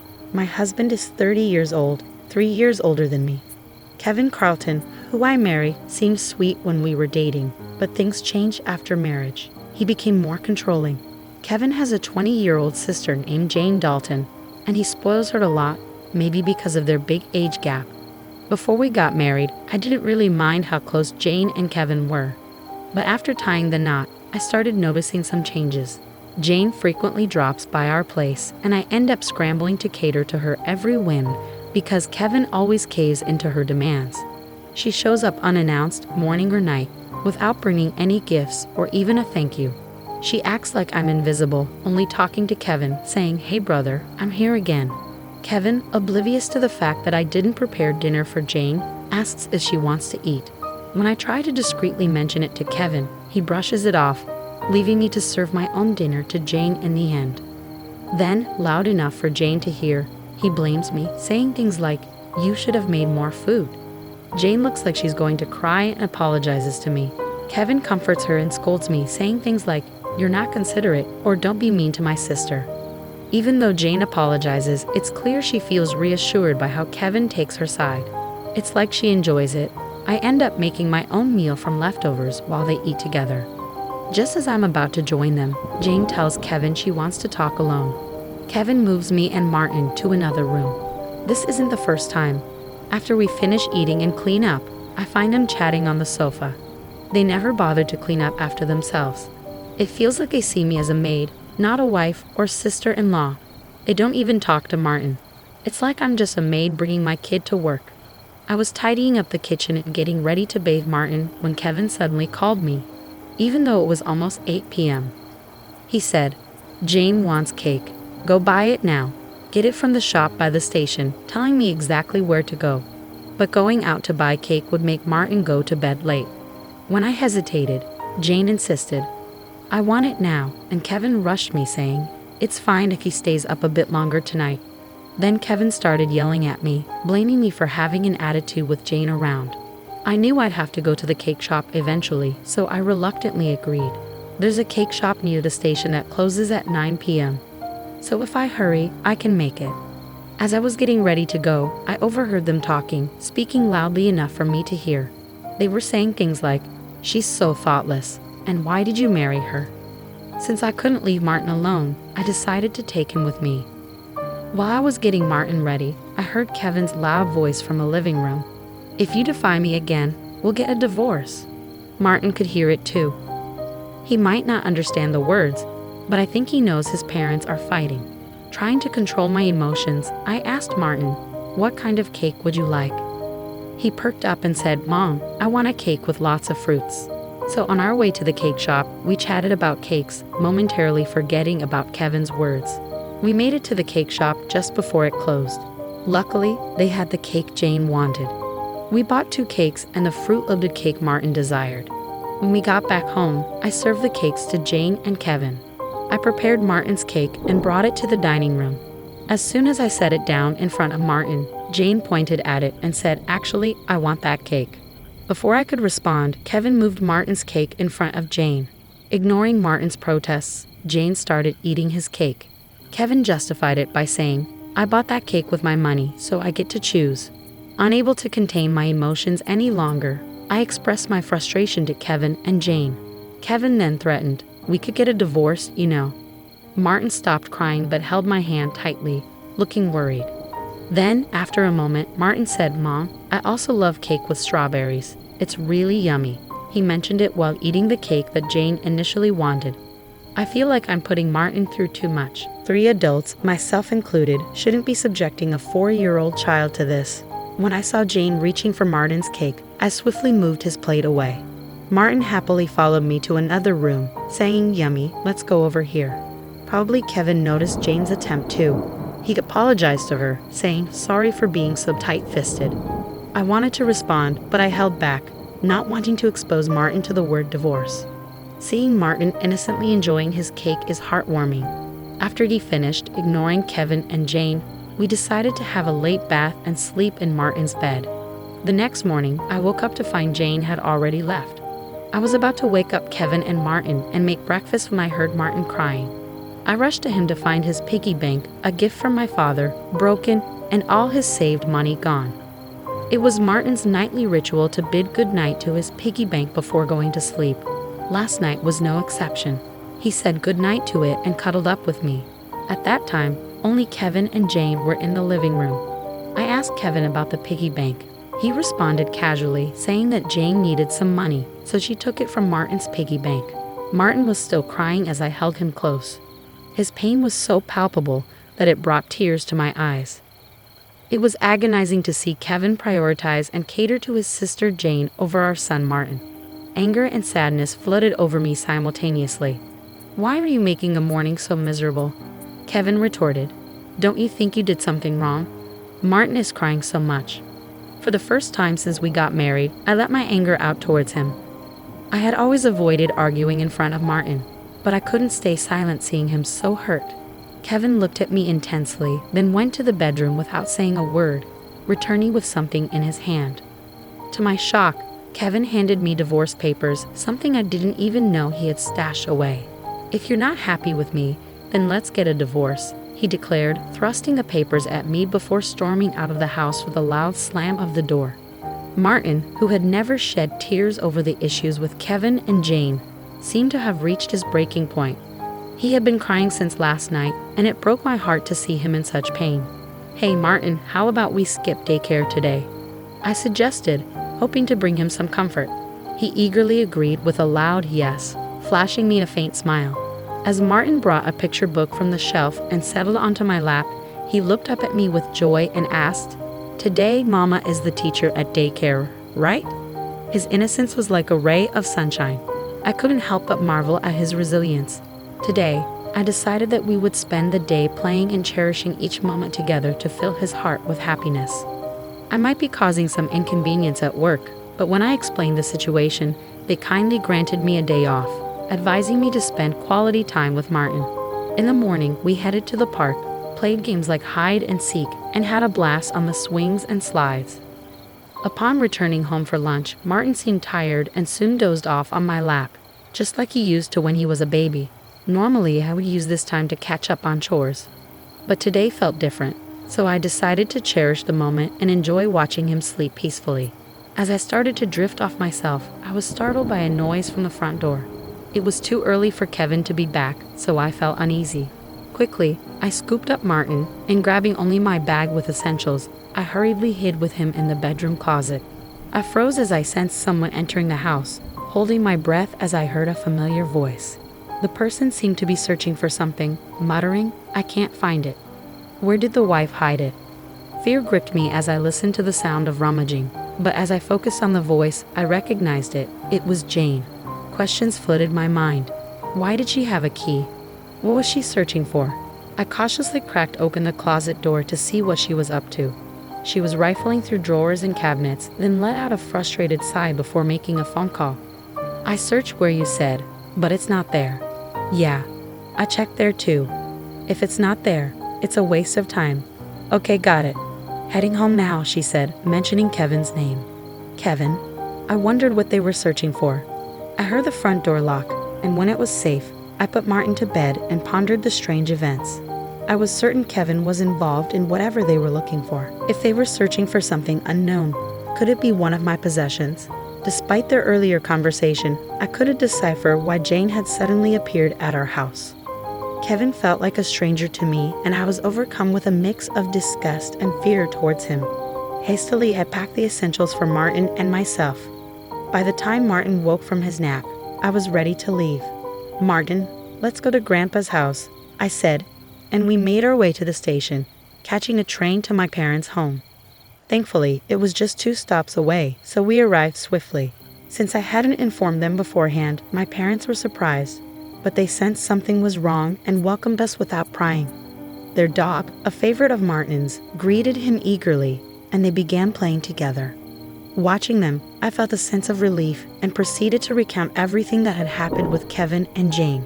"Perhaps Jane was searching for your bank cards," my mother suggested. It made sense. Before getting married, I had founded a successful online shop for handmade goods with friends. As the CEO of the handmade industry, I gained recognition, but when the shop flourished, I decided to focus on raising my child. I've entrusted my company to trusted friends while I focus on raising my child. I work part-time and handle most tasks from home. Though I'm still the CEO, Kevin is unaware of this. He knows about my previous role and likely suspects I have savings. I've informed him that I receive assistance from the company, but left out the CEO details, letting him assume I stepped down. I haven't disclosed the full extent of my CEO position or savings to Kevin for a reason. Shortly after our marriage, I discovered his poor money management skills. He spends everything he earns. He allocates only $200 monthly for food expenses and suggested I quit my job to be a full-time housewife, an idea I never agreed to given the financial strain of such a small allowance. After some persuasion, he reluctantly agreed to let me work part-time at my current company. To ensure I wouldn't consider divorce, he even had me sign a post-marital property waiver with a lawyer. Since Martin's birth, I've been allotted only $200 for food expenses. Consequently, I've been using my savings to cover Martin's nursery fees and clothing expenses. I've refrained from asking Kevin for money beyond the food budget, leading him to assume I have substantial savings. Jane appears to be in dire need of money, and with Kevin's belief in my savings, they may be searching for my cash cards. It all makes sense now. I maintain a separate savings account dedicated to slowly accumulating funds for Martin's future. A portion of my salary is automatically deposited into this account each month. Given their financial circumstances, it's highly likely they are seeking my cash cards. No matter how hard Jane or Kevin search, they won't find my valuables because I always keep them close, including my cash cards. However, there's still an unresolved issue. Jane might be entering our house even when we're not there, possibly with Kevin's knowledge. Following my father's advice, I decided to store my valuables in my parents' safe. Why are they so desperate for money? As I pondered this question, Martin tearfully approached my father, explaining that his piggy bank had been broken, and he couldn't keep his promise to save up. My father's face flushed with anger upon hearing Martin's story. "I'll call Kevin and talk to him," my mother suggested. While chiding my father, "Let's find out their motives." She reasoned that since Kevin had mentioned divorce, he might try to blame us and make the divorce more favorable for himself. Therefore, it's essential to calmly uncover their motives now to prevent them from escaping with excuses later on. I decided to secretly record their conversation to uncover their motives. My parents suggested consulting a lawyer who was a longtime family friend. Once back home, I started cooking dinner as usual when Kevin returned. I discreetly began recording on my phone, keeping the screen face down to avoid detection. To my surprise, Kevin immediately asked me where I kept my cash cards. When I questioned his sudden interest, he provided vague answers, attempting to deceive me. Remaining silent, I watched as Kevin's demeanor shifted to one of numbness and sadness. "Give me all your part-time earnings for my sister," he demanded, but I refused, explaining that the money was for Martin's savings. This enraged Kevin, who then angrily pushed divorce papers toward me from his bag. "You're relying on my money, so don't defy me," he retorted, dismissing the importance of saving for Martin.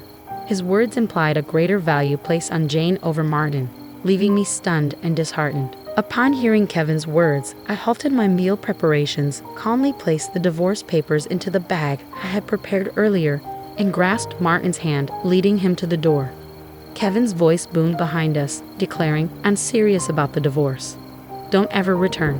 In response, I asserted, "I won't return to a home where anyone can come and go as they please," before departing.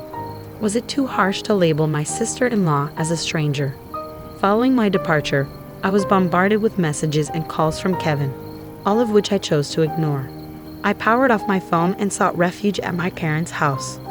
There, I played the recording of Kevin's conversation and showed them the completed divorce papers. My parents simply advised, "Do as you see fit."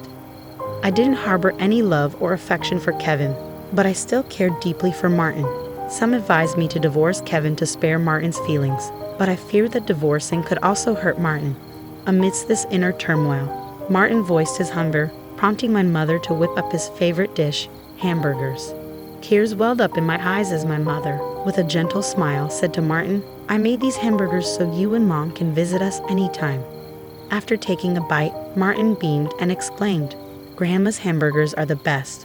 I want them every day," his joyful words tugging on heartstrings. I replied, "It's because these hamburgers are made with all the love I have for you," as he sweetly fed me a bite. Overwhelmed by his kindness, tears streamed down my cheeks uncontrollably. I tried to suppress them, but they kept flowing. My father reassured Martin, who was alarmed by my tears, saying, "Mommy is crying because she's so happy you gave her this hamburger. These are tears of joy, not sadness," he explained tenderly. Martin, in his innocence, remarked, "This hamburger is so yummy. If Jane were here, she'd love it too." Hearing this, I couldn't hold back my tears, and I embraced him tightly, while my father's eyes filled with emotion. Turning to Martin, I said, "Being with family is a blessing, isn't it?"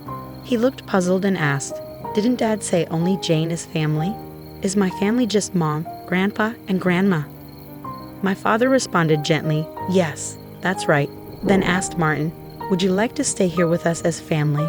Martin chuckled and replied, "Of course.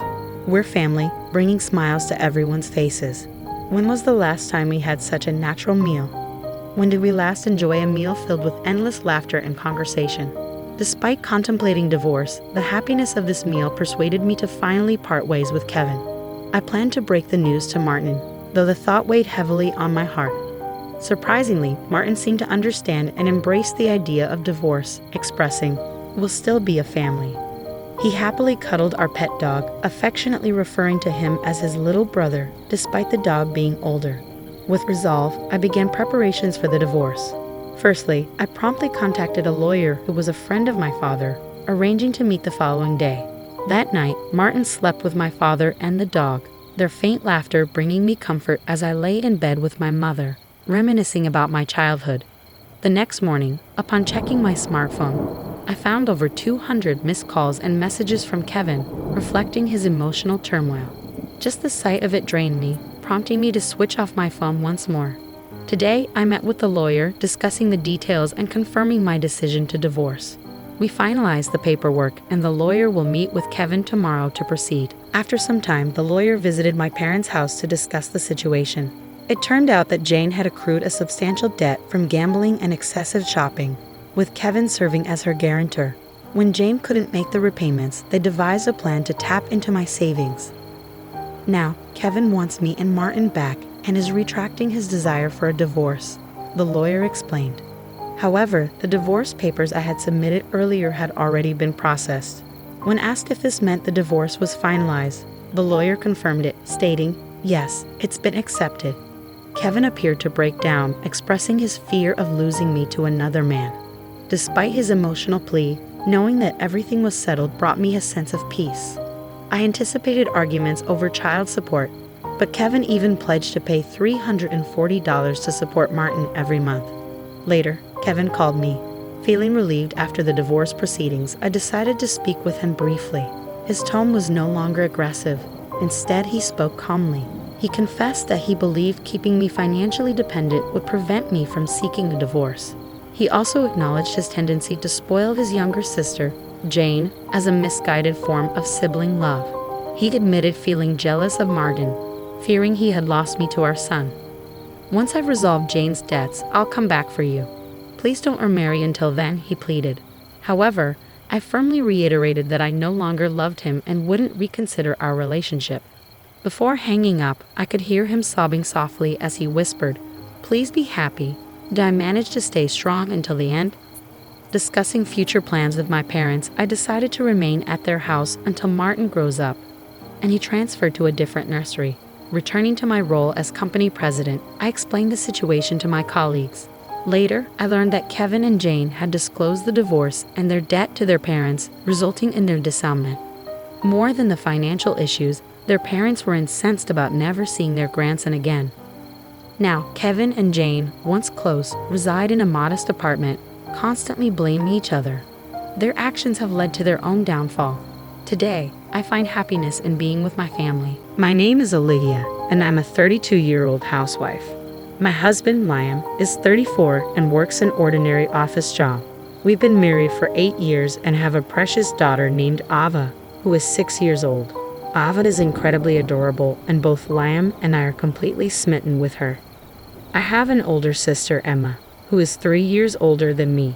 She recently turned 35 and went through a divorce due to a personality clash, becoming a single mother to her 4-year-old son, Noah. One day, we planned to go to the zoo with Emma and Noah. Unfortunately, I caught a cold at the wrong time. When I tried to cancel the outing, Liam kindly offered to take the day off from work, not wanting to disappoint the kids. Even though it meant he and Emma would be alone together with the children, I didn't think anything of it.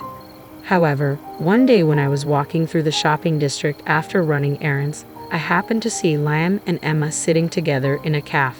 I wondered why they were together, but as it was almost time for Ava to come home from her after-school program, I headed home, still feeling uneasy. That night, when Liam came home, I asked him about it. He explained that it had started raining and they happened to meet, so they went to the cafe to wait for the rain to stop. He seemed calm and nonchalant, so I trusted him at the time. But after that day, Liam started coming home late more frequently. He also began asking for more money, claiming he was short on cash. On his days off, he went out more often, and whenever Emma visited our house, their interactions seemed more familiar than before. Suspicion began to creep into my mind, even though our relationship with Ava remained as strong as ever. Then an incident occurred that made me realize something was amiss. Emma came over as usual and asked if I could take care of Noah for about a week. A friend had invited her on a trip to Hawaii, and it was difficult to bring Noah along. Emma pleaded, saying she needed a break after being so busy. I understood how hard it was for her since the divorce, and though reluctant, I agreed to help. As Emma's trip approached, Liam told me he would be away for a while on a business trip, visiting multiple areas over several days. I thought it was a tough coincidence, but I was shocked when I learned his departure date. It was the same day as Emma's trip to Hawaii. Was this really a coincidence? Liam's increasing phone use and secretive behavior made me more suspicious. When Emma visited, their interaction seemed unusually close.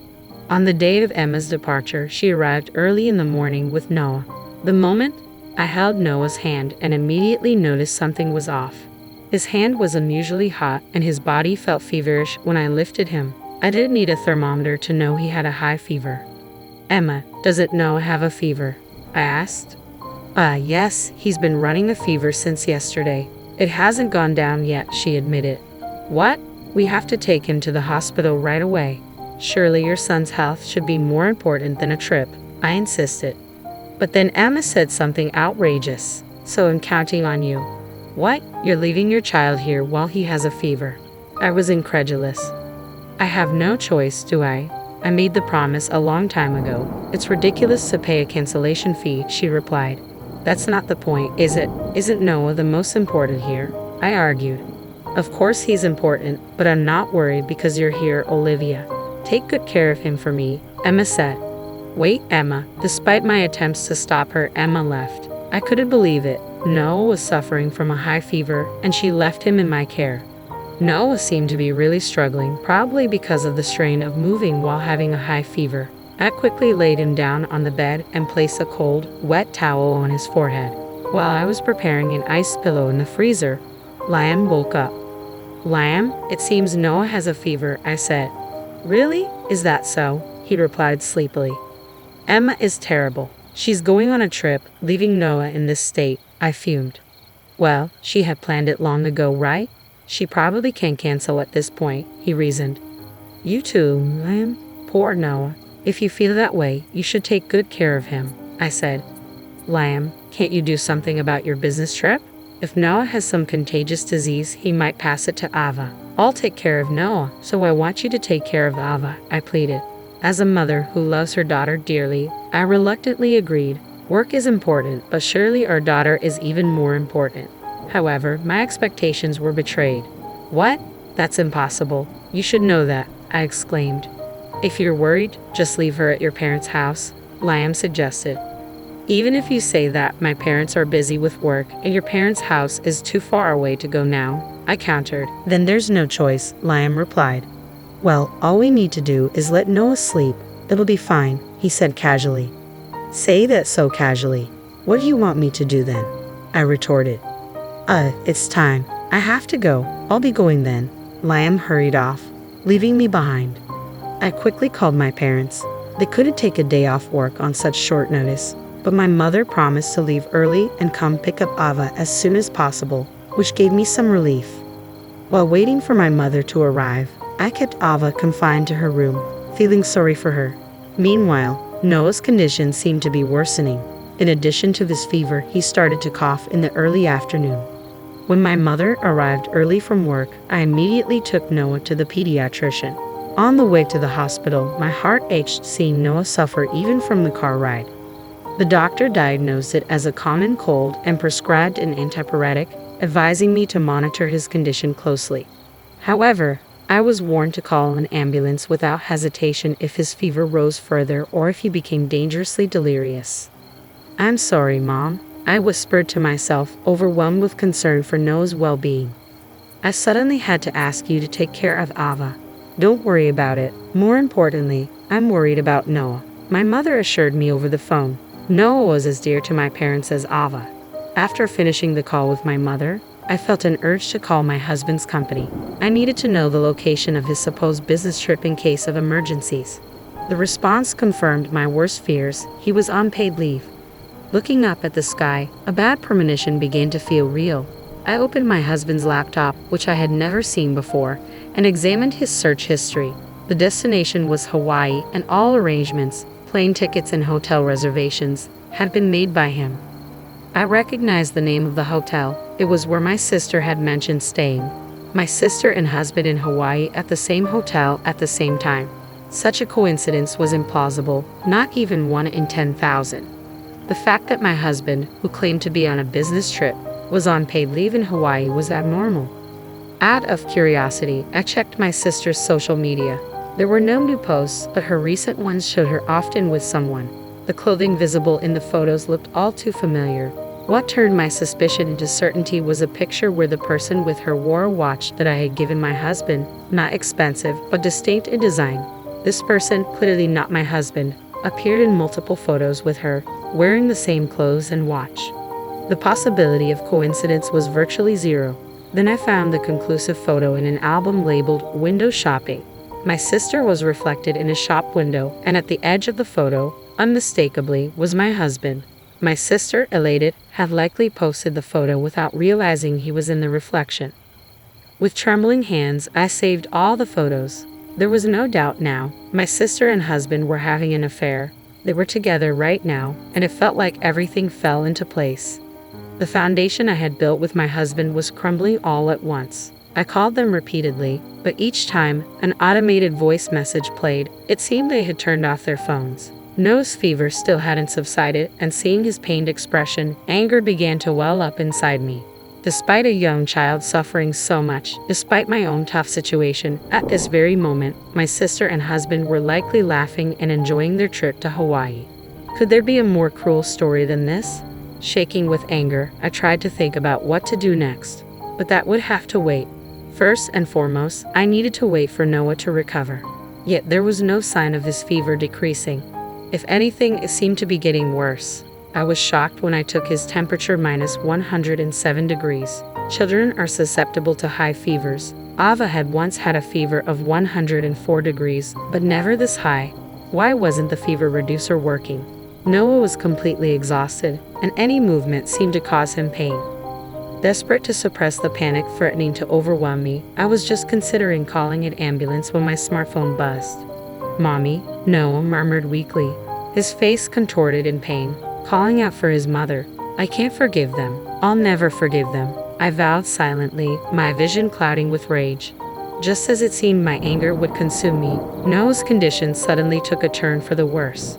A week had passed since then, and despite my sorrow, today was a clear day. I found myself staring blankly at the wide blue sky, tears streaming down my face. I had lost count of how many times I had cried, yet my tears showed no signs of drying up. Ava's hand trembled in mine, and as I lifted her up, I could see my parents, also in tears, comforting her. Other family members and friends gathered, all sharing in our grief. Everyone, without exception, was in tears. Suddenly, my smartphone vibrated. I set Ava down and glanced at the display. It was my sister's name. "Hello," I answered hesitantly. "Oh, Olivia, it's been a while. I just got back from Hawaii. I'm at the airport now, and I'm going to pick up Noah next. Thanks for looking after him." My sister's voice came through the line as if from another world. I uttered a phrase as if whispering, "Our dear has gone to heaven." A single tear, which I thought I had under control, spilled over. Unable to comprehend my words, my sister asked back in a bewildered voice over the phone, "Heaven? What are you talking about? That makes no sense." "So our loved one is in heaven while you were enjoying your trip to Hawaii," I said, struggling to contain my emotions. "I don't understand what you're saying," my sister replied, sounding confused. "You'll understand when you get here. The funeral is over, and we're now at the crematorium." "What? The crematorium?" My sister's voice was filled with shock and disbelief, and the phone call abruptly ended. "No, no." My sister rushed out of the taxi, desperation etched on her face. She called out his name and looked around frantically, but Noah wasn't there. "Where is he?" "He's not here." "Of course he isn't," I said softly, pointing in the direction of the crematorium. Though modern crematoriums don't emit smoke like the old ones, there was no mistaking the solemn reality. Someone was being cremated right now. "About Noah. The day you dropped him off, his fever suddenly spiked to 107 degrees Fahrenheit. 107 degrees. My sister's voice faltered. The antipyretic we got from the pediatrician didn't work, and his condition deteriorated rapidly. We called an ambulance in a panic, but no. I couldn't bring myself to finish the sentence. We're in the middle of a funeral right now, I continued, spreading my arms towards the crematorium. Hey, what's going on? What happened to Noah? Why are you here? A man shouted, breaking the silence. It was my husband, shock and disbelief evident in his voice. It doesn't matter why I'm here. What about Noah? I retorted sharply. Of course it matters. My husband's voice was strained, filled with urgency and concern. With nothing left to lose, I faced my husband, ready to confront the truth. I shouted back, what kind of nerve do you two have to abandon your family and go on a fair trip? Noah was sick with a fever, and despite my plea for help, you ignored us and went on your trip. Are you out of your mind? What are you saying? I've known for a long time. When I contacted your company, they said you had taken paid leave. When I checked the computer, there was a reservation for a trip to Hawaii, staying on the same flight and in the same hotel as my sister. You think you can explain that away as a coincidence? At my intense accusation, my husband was left speechless. Olivia, tell me, is Noah? His voice broke. How can you ask that question now? Why do you think we're here? Why do you think we're wearing mourning clothes at the crematorium? Don't you understand? I demanded, my voice trembling with emotion. No. My sister's scream pierced the tense air, collapsing into tears. I looked down at her with cold eyes. You have no right to cry, Emma. You're the worst kind of person, abandoning your son to go on a trip with your sister's husband. I was so lonely all by myself. That's why. Emma's voice quivered.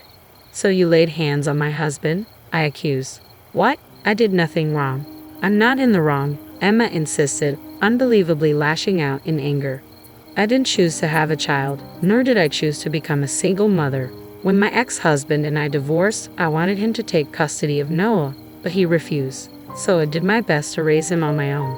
But to think Noah would? No, Emma. The one comforting my crying sister was my husband. It seemed he had no intention of hiding their affair any longer. Don't be selfish. Our parents and I have helped as much as we can. Leaving the sick child alone to have an affair is no excuse. I lashed out at them. You don't even realize how despicable you are. You're the worst. Hey, Olivia, aren't you being too harsh on your sister? Emma is shocked because Noah has passed away, my husband interjected. Shut up. Don't you dare act superior. Just so you know, we're getting a divorce. I'll make you pay for everything you owe, so be prepared. What? What does that have to do with this? It has everything to do with this. I yelled back at him, my sister crying in the background. The situation had become a battlefield. Our parents approached us in the midst of the chaos. My sister, tear-streaked, blamed them. Dad, Mom, why didn't you take proper care of Noah? Why did you let this happen? She cried out. Suddenly, a dry slapping sound echoed through the tension. It was our father who had slapped my sister's cheek. Don't be ridiculous. You abandoned your child and yet you blame others. You even went on a trip with your sister's husband. Shameless. I feel ashamed as a father for raising you like this, he condemned her. My sister cried even harder at our father's harsh words. I contemplated slapping my husband, but before I could act, a small boy's voice cut through the turmoil. Mom. My sister turned sharply. There he was. No, she exclaimed, moving towards him, but the man holding Noah quickly stepped back, out of her reach. Hey, what are you doing, Lucas? I demanded. The man holding Noah was my sister's ex-husband, the man who had divorced her due to their personal conflicts. That's what I should be saying. What are you doing, leaving Noah alone? It's none of your business. Noah is my son too, he argued fiercely. I followed the prevailing opinion that a mother is better because you insisted on not sharing custody, no matter how many times. I warned you, you wouldn't let me see him, and as I feared, it came to this. You have no right to be Noah's mother. Shut up. All you have to do is quietly pay child support. I'll pay whatever it takes for Noah's sake, but you didn't take care of him. You left him alone. You didn't even know how dangerous his condition was, and you were off on a pleasure trip. On that day when Noah's condition suddenly deteriorated, I panicked and called an ambulance. I called my parents and Lucas, Noah's father. While treatment was being given after arriving at the hospital, he was quite surprised when I told him my sister was on a pleasure trip with my husband. Afterwards, Noah, who was discharged from the hospital in good health, was recuperating at Lucas's parents' house. Wait, so Noah is safe, right? I asked my bewildered husband, staring at the crematorium. It's her grandmother, I explained. Our grandmother, who was bedridden due to her advanced age, has been under care at a nursing home. She passed away from old age the other day. Even though she was bedridden, she had a clear mind and doted on her great-grandchildren, Ava and Noah. When we occasionally visited her at the facility, her wrinkled face would crinkle even more. At the sudden farewell, I, my parents, and Ava were unable to cope and just wept. Noah, being just out of illness, didn't attend the funeral. But I called my sister to this crematorium after informing Lucas that Noah was fine, since his fever had completely gone down. You tricked me, my sister accused, staring daggers at us. We were the ones who wanted to accuse her. I didn't hear that Grandma had passed away either. My sister shouted. I called multiple times to tell you that Grandma had passed away, but your phone was turned off. Both of you were unreachable. Even though Grandma was kind to you, it's unacceptable to be late enough. It's mocking me. No, let's go. You'd rather be with Mommy than this man, right, Lucas? I said firmly, trying to take no back from Lucas. It was father scolding my sister who was confronting Lucas. Are you still thinking that you can keep No with you even after all this? Listen, what you did was on the verge of breaking the law. It's called parental neglect. You failed as a mother. Don't think that you can ever be by Noah's side again. Noah will be raised by Lucas. Dad, no way.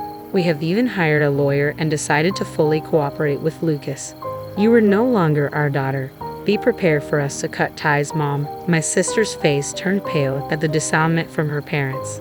I stood imposingly in front of my sister and husband. My husband and I are getting a divorce. Why don't you two get along? You should be fine not seeing each of your children. After all, you left them behind to go on a trip overseas. Hearing this, my husband started yelling. Wait, Olivia. It was just a moment of weakness, just a fling with Emma. What's most important to me are you and Ava. Then my sister exploded. What did you say? A fling. You said you don't love Olivia anymore, that you only love me. Shut up. I love my daughter. Don't mess with me. My husband and sister resumed their quarrel. We left them arguing and departed with my grandmother's ashes. After that intense dispute, mediation ended peacefully since I had appointed a lawyer. Noah went to his father's place. I thought he would feel sad about being apart from his mother, but he was actually happy. It seemed my sister was completely non-functional as a mother. My husband and I also had our disagreements. He was stubborn, but after being scolded by both sets of parents, he deflated. The final blow came from our daughter.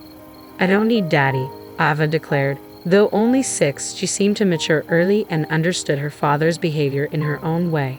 When Ava looked at my husband like he was an insect, I couldn't help but laugh. There was no greater punishment for my ex-husband, who had adored her daughter. He now has the right to see Ava, but whether she wants to see him is up to her. So the dramatic situation came to an end.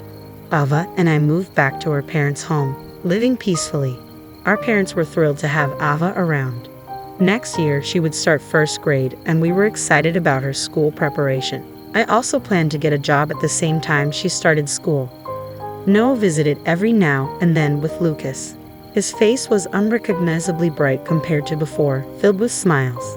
Meanwhile, while we were living joyfully, it seemed my sister and ex-husband ended their relationship easily. Perhaps it truly was just a fling for my ex-husband. Perhaps he was shocked at being disliked by his daughter, so he easily discarded my sister. However, his affair with his wife's sister became known in his company, and he was deemed to have character problems. He was sent to the provinces, making it even harder for him to see Ava. He deserved it. As for my sister, it seemed she lived like a hollow shell for a while, frustrated by being abandoned by everything. Eventually, she disappeared. We filed a missing persons report, but I had a feeling my sister would never be found. Next week is my son's birthday, and I'd like to order a cake for 20 people, Emily said. Hearing this, I fell silent. 20 servings isn't a typical request, but she must have known I couldn't refuse. Understood, I muttered softly. Emily smirked unpleasantly, but I was determined to have the last laugh. I clenched my fists, resolute not to let her have her way. My name is Rothy. I'm a regular housewife who works part-time at a local supermarket. My only son, Nicholas, graduated from college and found a job at a nearby company. We are a happy family living together harmoniously. However, there's one unpleasant person at my part-time job, Emily. Emily's father, Christopher, is an executive at the supermarket. She transferred here from a different company about 2 years ago. Despite being a full-time employee hired mid-career, us part-timers, including me, have been here longer. From the beginning, Emily has been arrogant, ignoring advice and guidance. Both the staff and part-timers are at their wits' end. About a year ago, a part-timer named Rachel confronted her. "Emily, even if your dad's an executive, you're just an employee here. We part-timers are your seniors. You should speak respectfully and listen to our advice." I thought Rachel was amazing for saying what no one else would. However, soon after, Rachel was transferred to a location too far for her to commute, forcing her to resign. Everyone thought it was Emily's doing, but nobody dared to say it out loud. Since then, no one has opposed her. The supermarket where I've worked for a long time is more than just a job. It's a cherished place where I belong. I often hang out with my part-time colleagues, and apart from Emily, we have good relationships. Then one day, as I continued to work, hoping for these happy days to last, something happened. "Mom, I'm thinking of getting married," Nicholas announced. My husband Dylan and I were overjoyed. Truth be told, I always wanted a daughter to go shopping with, have tea with, and share a mother-daughter relationship. But after Nicholas, we weren't blessed with more children, so that dream remained unfulfilled. I hoped that by getting along with Nicholas's wife, I could build such a relationship. "What's she like?" I eagerly asked. Nicholas seemed happy. "She's a very kind girl. Her parents seem well established, like she comes from a good family. I'm still a bit worried if I'm good enough for her." "That's wonderful. I'm excited to meet her," I replied. "Her name is Emily," Nicholas continued. He often talked about her, saying Emily this and Emily that. She apparently attends cooking classes and is good at cooking. She seems to like sweets too. Hearing Nicholas talk about her made me happy. A week after Nicholas's news, on the weekend, she was coming over to meet us. She arranged it to match my day off. Not being as skilled in cooking to impress someone who excels at it, I ordered pizza and prepared a cake for that day. Dylan and I waited at home for Nicholas to bring her over. Then the long-awaited doorbell rang. "She's here," I announced, feeling a mix of excitement and apprehension. I rushed from the living room to the front door. "We're back. Emily, this is Mom," Nicholas said. As I turned to the woman beside him, I froze in shock. "Nice to meet you, I'm Emily." "Hi, Emily." Right before me stood Emily, the very source of my troubles at my part-time supermarket job. "You know my mom?" Nicholas asked. I had no idea Nicholas's mom was you. Emily seemed equally surprised. "Come in for now, please," I said, still shaken, inviting them inside. Leaving me at the entrance, Nicholas led Emily to the living room. Hearing them talk with Dylan, I took a deep breath to calm myself. They had met at university. Emily is 2 years older than Nicholas. They were introduced by an acquaintance and reconnected about a year ago, eventually starting to date. "I was surprised to learn your part-time job was at my workplace. You said you were in administration, so I thought you worked at a law office near the supermarket," Nicholas said, laughing nonchalantly, unaware of where his girlfriend worked. Indeed, Emily had graduated from law school and used to work at a law firm. Nicholas must have assumed she continued working at a law office and never asked explicitly. We chatted around the pizza, the conversation mingling with the unexpected reality of our new connection. I could only force a smile, unable to accept the reality and wishing it was just a dream. "I'm truly surprised to think you're Rothy's son. I've been under your mom's care at work," Emily said, feigning innocence as if she treated us part-timers as anything but slaves. "That's not true. I'm sure everyone's grateful for someone like you. Mom always says she enjoys her job and that there are nice people at the supermarket," Nicholas said. "That's nice to hear," I replied, though I never intended to include Emily in that group of good people. Naturally, I couldn't say such a thing, so I stood up. "I'll go prepare the dessert. Emily, would you like coffee or tea?" I wanted to be alone, my heart racing. I needed to calm down quickly. "I'll help, Emily," she said suddenly, standing up, an unusual gesture from her considering our part-time job. "It's okay, you're a guest. Please sit down," I insisted, but Emily walked to the kitchen. Dylan and Nicholas watched with smiles, so I sighed quietly. However, Emily didn't miss a beat. It's really surprising to think you'll be my mother-in-law. Yes, that's right. It will be easier to get along. Looking forward to it. What does she mean by that? I had a bad feeling about those words, but I tried to keep her smile was a sneer, always displaying contempt towards me at work. Just so you know, don't say anything unnecessary to Nicholas. Her words wiped the smile from my face. Emily knew. She knew she was disliked by us part-timers simply because I happened to be Nicholas's mom. She must have been planning to do whatever she wanted, using Christopher and Nicholas as shields. I turned pale, frightened by her, fearing she would destroy our happy days. Emily eventually left the kitchen without helping. That must have been her purpose for coming here. What about the preparation? Nicholas's voice interrupted. Emily replied curtly. I returned cheerily, not wanting to be in the way, so I came back. I told Nicholas, "Won't you reconsider the marriage?" But my words would undoubtedly make my son dislike me. Don't interfere with Nicholas's marriage, even Dylan scolded me. So I just watched the two of them. Still, they seemed to have a good marriage, and Nicholas looked happy. A month after the marriage, I found out Emily was pregnant. Although it was complicated, I was also happy. Nicholas and Emily built a house next to ours, a separate household from Nicholas's. Dylan told me you should be a little more considerate, but knowing Emily's true nature, I wanted to avoid her. Still, I loved my grandson. His name was Ethan, a lively boy I rarely saw, but I looked forward to hearing his healthy cries. However, about 6 months after he was born, there was a day when his crying could be heard all day long. I finally rang the neighbor's doorbell. "What is it?" I said. "Hello."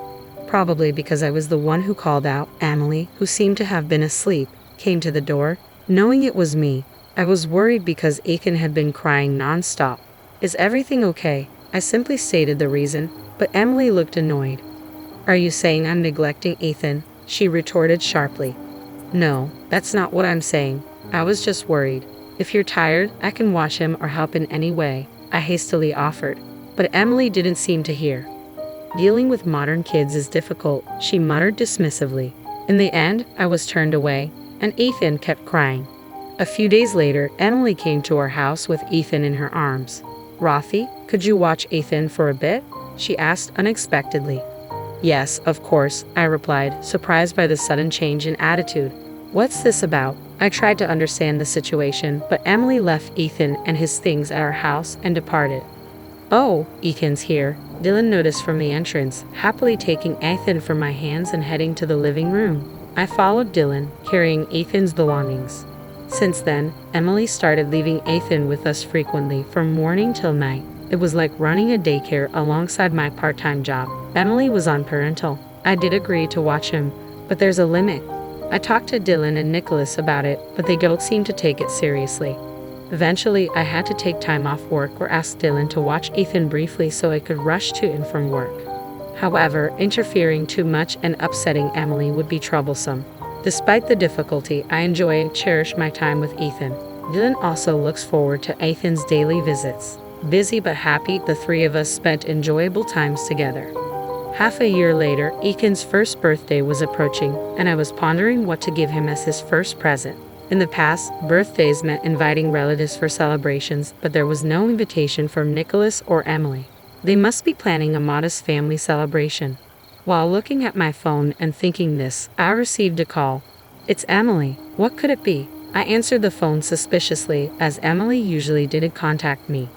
"Hello, Rothy. As you probably know, next week is my son's birthday, so I'd like a cake for 20. People were surprised by this sudden request. I was at a loss for words. "What do you mean?" I managed to ask.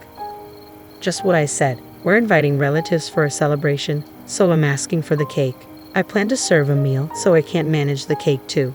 Plus, I thought I'd give you a chance to show off."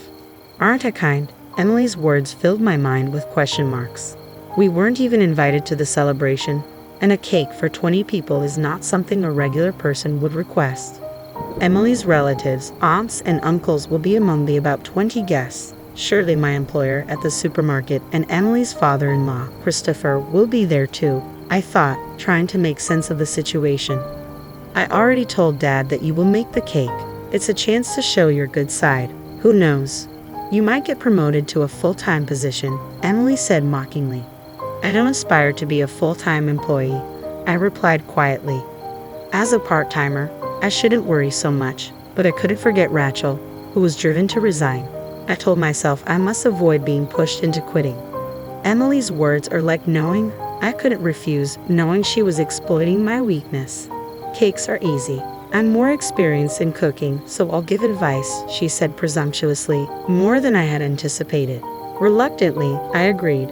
All right, but with 20 people, maybe you should reconsider serving individual portions or using a large platter, I suggested. Ha? I'm the senior here. I'm not asking for advice. And what do you mean, okay? Can't you speak more respectfully? Emily retorted sharply. What kind of person is she? I held back my words, muttering quietly, understood.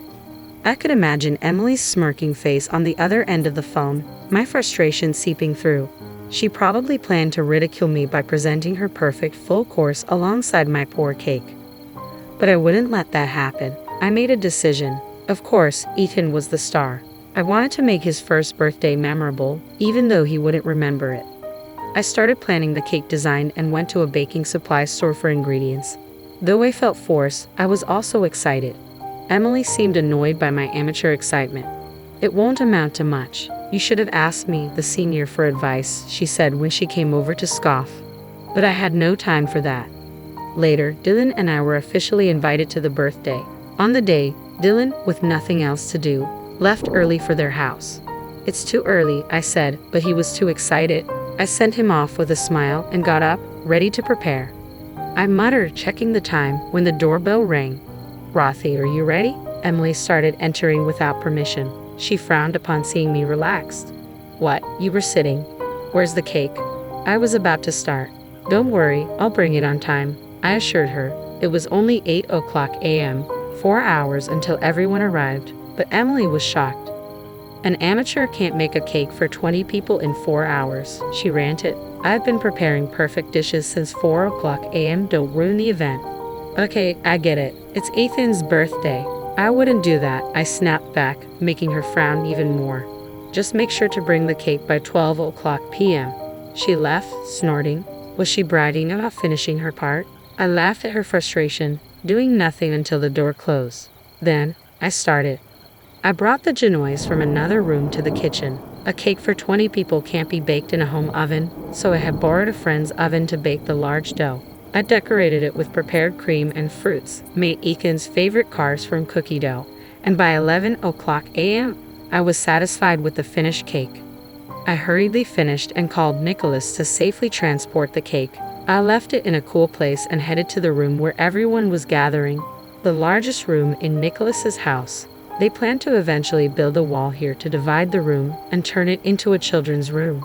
It was a good opportunity for such an event, as we hadn't celebrated the new house with relatives before. Ethan, unsettled by the crowd, was crying with Nicholas holding him. Everyone smiled at little Ethan's discomfort. Then Emily, with her mother-in-law Olivia's help, proudly brought in her dishes. Here's the appetizer assortment, she announced, placing small plates in front of each guest. The presentation was indeed beautiful and well-crafted. However, by the time she finished serving everyone, the first plates needed clearing. Ethan was still crying, and Emily and Olivia were busy. I stood to help, but Christopher said, "You should sit, Rothy. We're supposed to be the guests." Indeed, I agreed and sat back down, but the situation looked tough. I took Ethan from Nicholas and suggested he help Emily. As soon as I held Ethan, he became happy and started laughing. Everyone was charmed by this, but Emily looked displeased. She couldn't treat me like a pawn anymore, especially after hearing Christopher's earlier words. Christopher had been attentive, asking me about my job and Emily. I couldn't tell him everything, but our conversation brought up Rachel, who had been forced to resign. Did he really do that? He didn't seem like such a person. The dishes, served at intervals of 10 minutes each, were somehow completed, but judging by the relatives' reactions, it didn't seem they were fully satisfied. No matter how confident Emily was in her cooking, she should have considered serving family-style dishes given the guests and situation. All the dishes are served. Did everyone enjoy them? Emily said this with a happy expression. It seemed she was the most. Olivia next to her hadn't eaten anything and looked distressed, which was pitiable. Rothy has made Ethan's cake. It's ready, right? Emily turned to me. Yes, I'll bring it, I replied. I asked Nicholas for help and brought in the large cake. Emily's nieces and nephews gathered around the big box. Dylan held Ethan, who didn't show interest yet, but the adults were curious about the large cake box. Here it is. Nicholas and I opened the box. Cheers erupted at the sight of the cake we revealed. The children's genuine reactions were delightful, and I couldn't help but smile.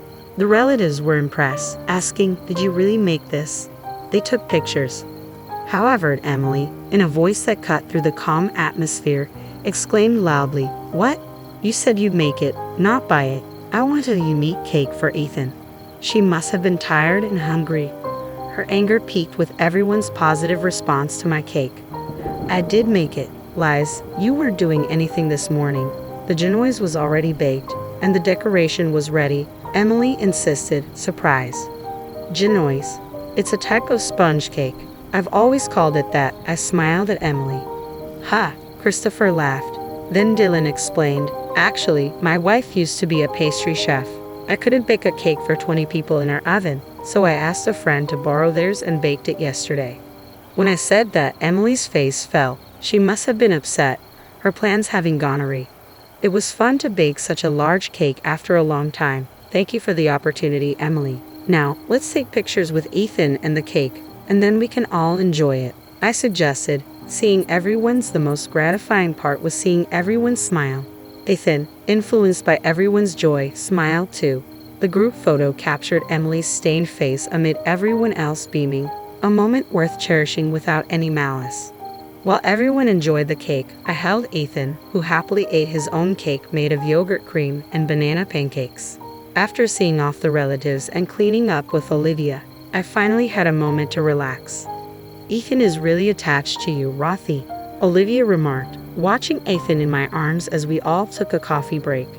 Nicholas responded, she always looks after him. I noticed Emily's stunned expression, but before she could react, Christopher intervened. What do you mean, always? Aren't you on parental leave? Christopher's question caught Emily off guard.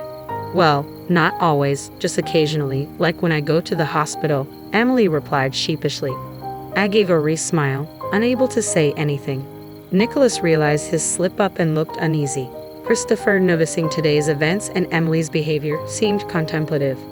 Don't lie, tell the truth, he demanded. Emily murmured in a small voice, I left him when I went out with friends. Christopher pressed further, is that all you burdened her with? You didn't know Rothy was a pastry chef, did you? Then why did you ask her to make such a big cake?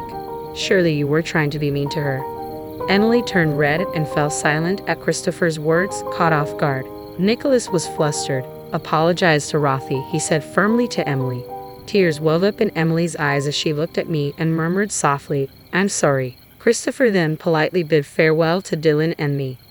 I'm sorry for the trouble my daughter caused, he said. It's all right, we understand you're busy, but please come to visit sometimes, we replied, seeing off their parents-in-law. Regarding Rachel, it seemed Christopher was not involved. Emily had persuaded the manager to transfer her after I inquired about it. Learning the truth, Christopher disciplined the manager and Emily had to resign at his behest. Christopher, angry at her for disgracing him, later visited the store where I worked to apologize. He indeed seems to be a responsible person. Since then, Emily has been respectful and no longer belittles people. She seems to genuinely care for Ethan. Nicholas, unaware of her previous coldness towards me, was disillusioned after learning everything. It was the first time he scolded Emily. Emily realized her mistakes and became much more subdued, as if she had changed as a person. She probably had been acting as she pleased, misusing Christopher's influence and thinking herself important. Being reprimanded by her father and husband at her age was a humbling experience. While I inwardly chuckled at this, I felt relieved. Looking at the photo from that day, I naturally continued my part-time job. There was no longer the needless burden of unexpectedly taking care of Ethan, so it didn't cause any issues with my shifts. I've been enjoying my time as usual, going out with my part-time colleagues. Emily's attitude has changed. She no longer behaves as before and has even asked me to teach her how to bake cakes. I was genuinely happy about this. While it's not the mother-daughter relationship I had dreamed of, I hope to gradually build a good relationship with my son's wife. I want us to become a family that celebrates and watches over Aiken's growth together.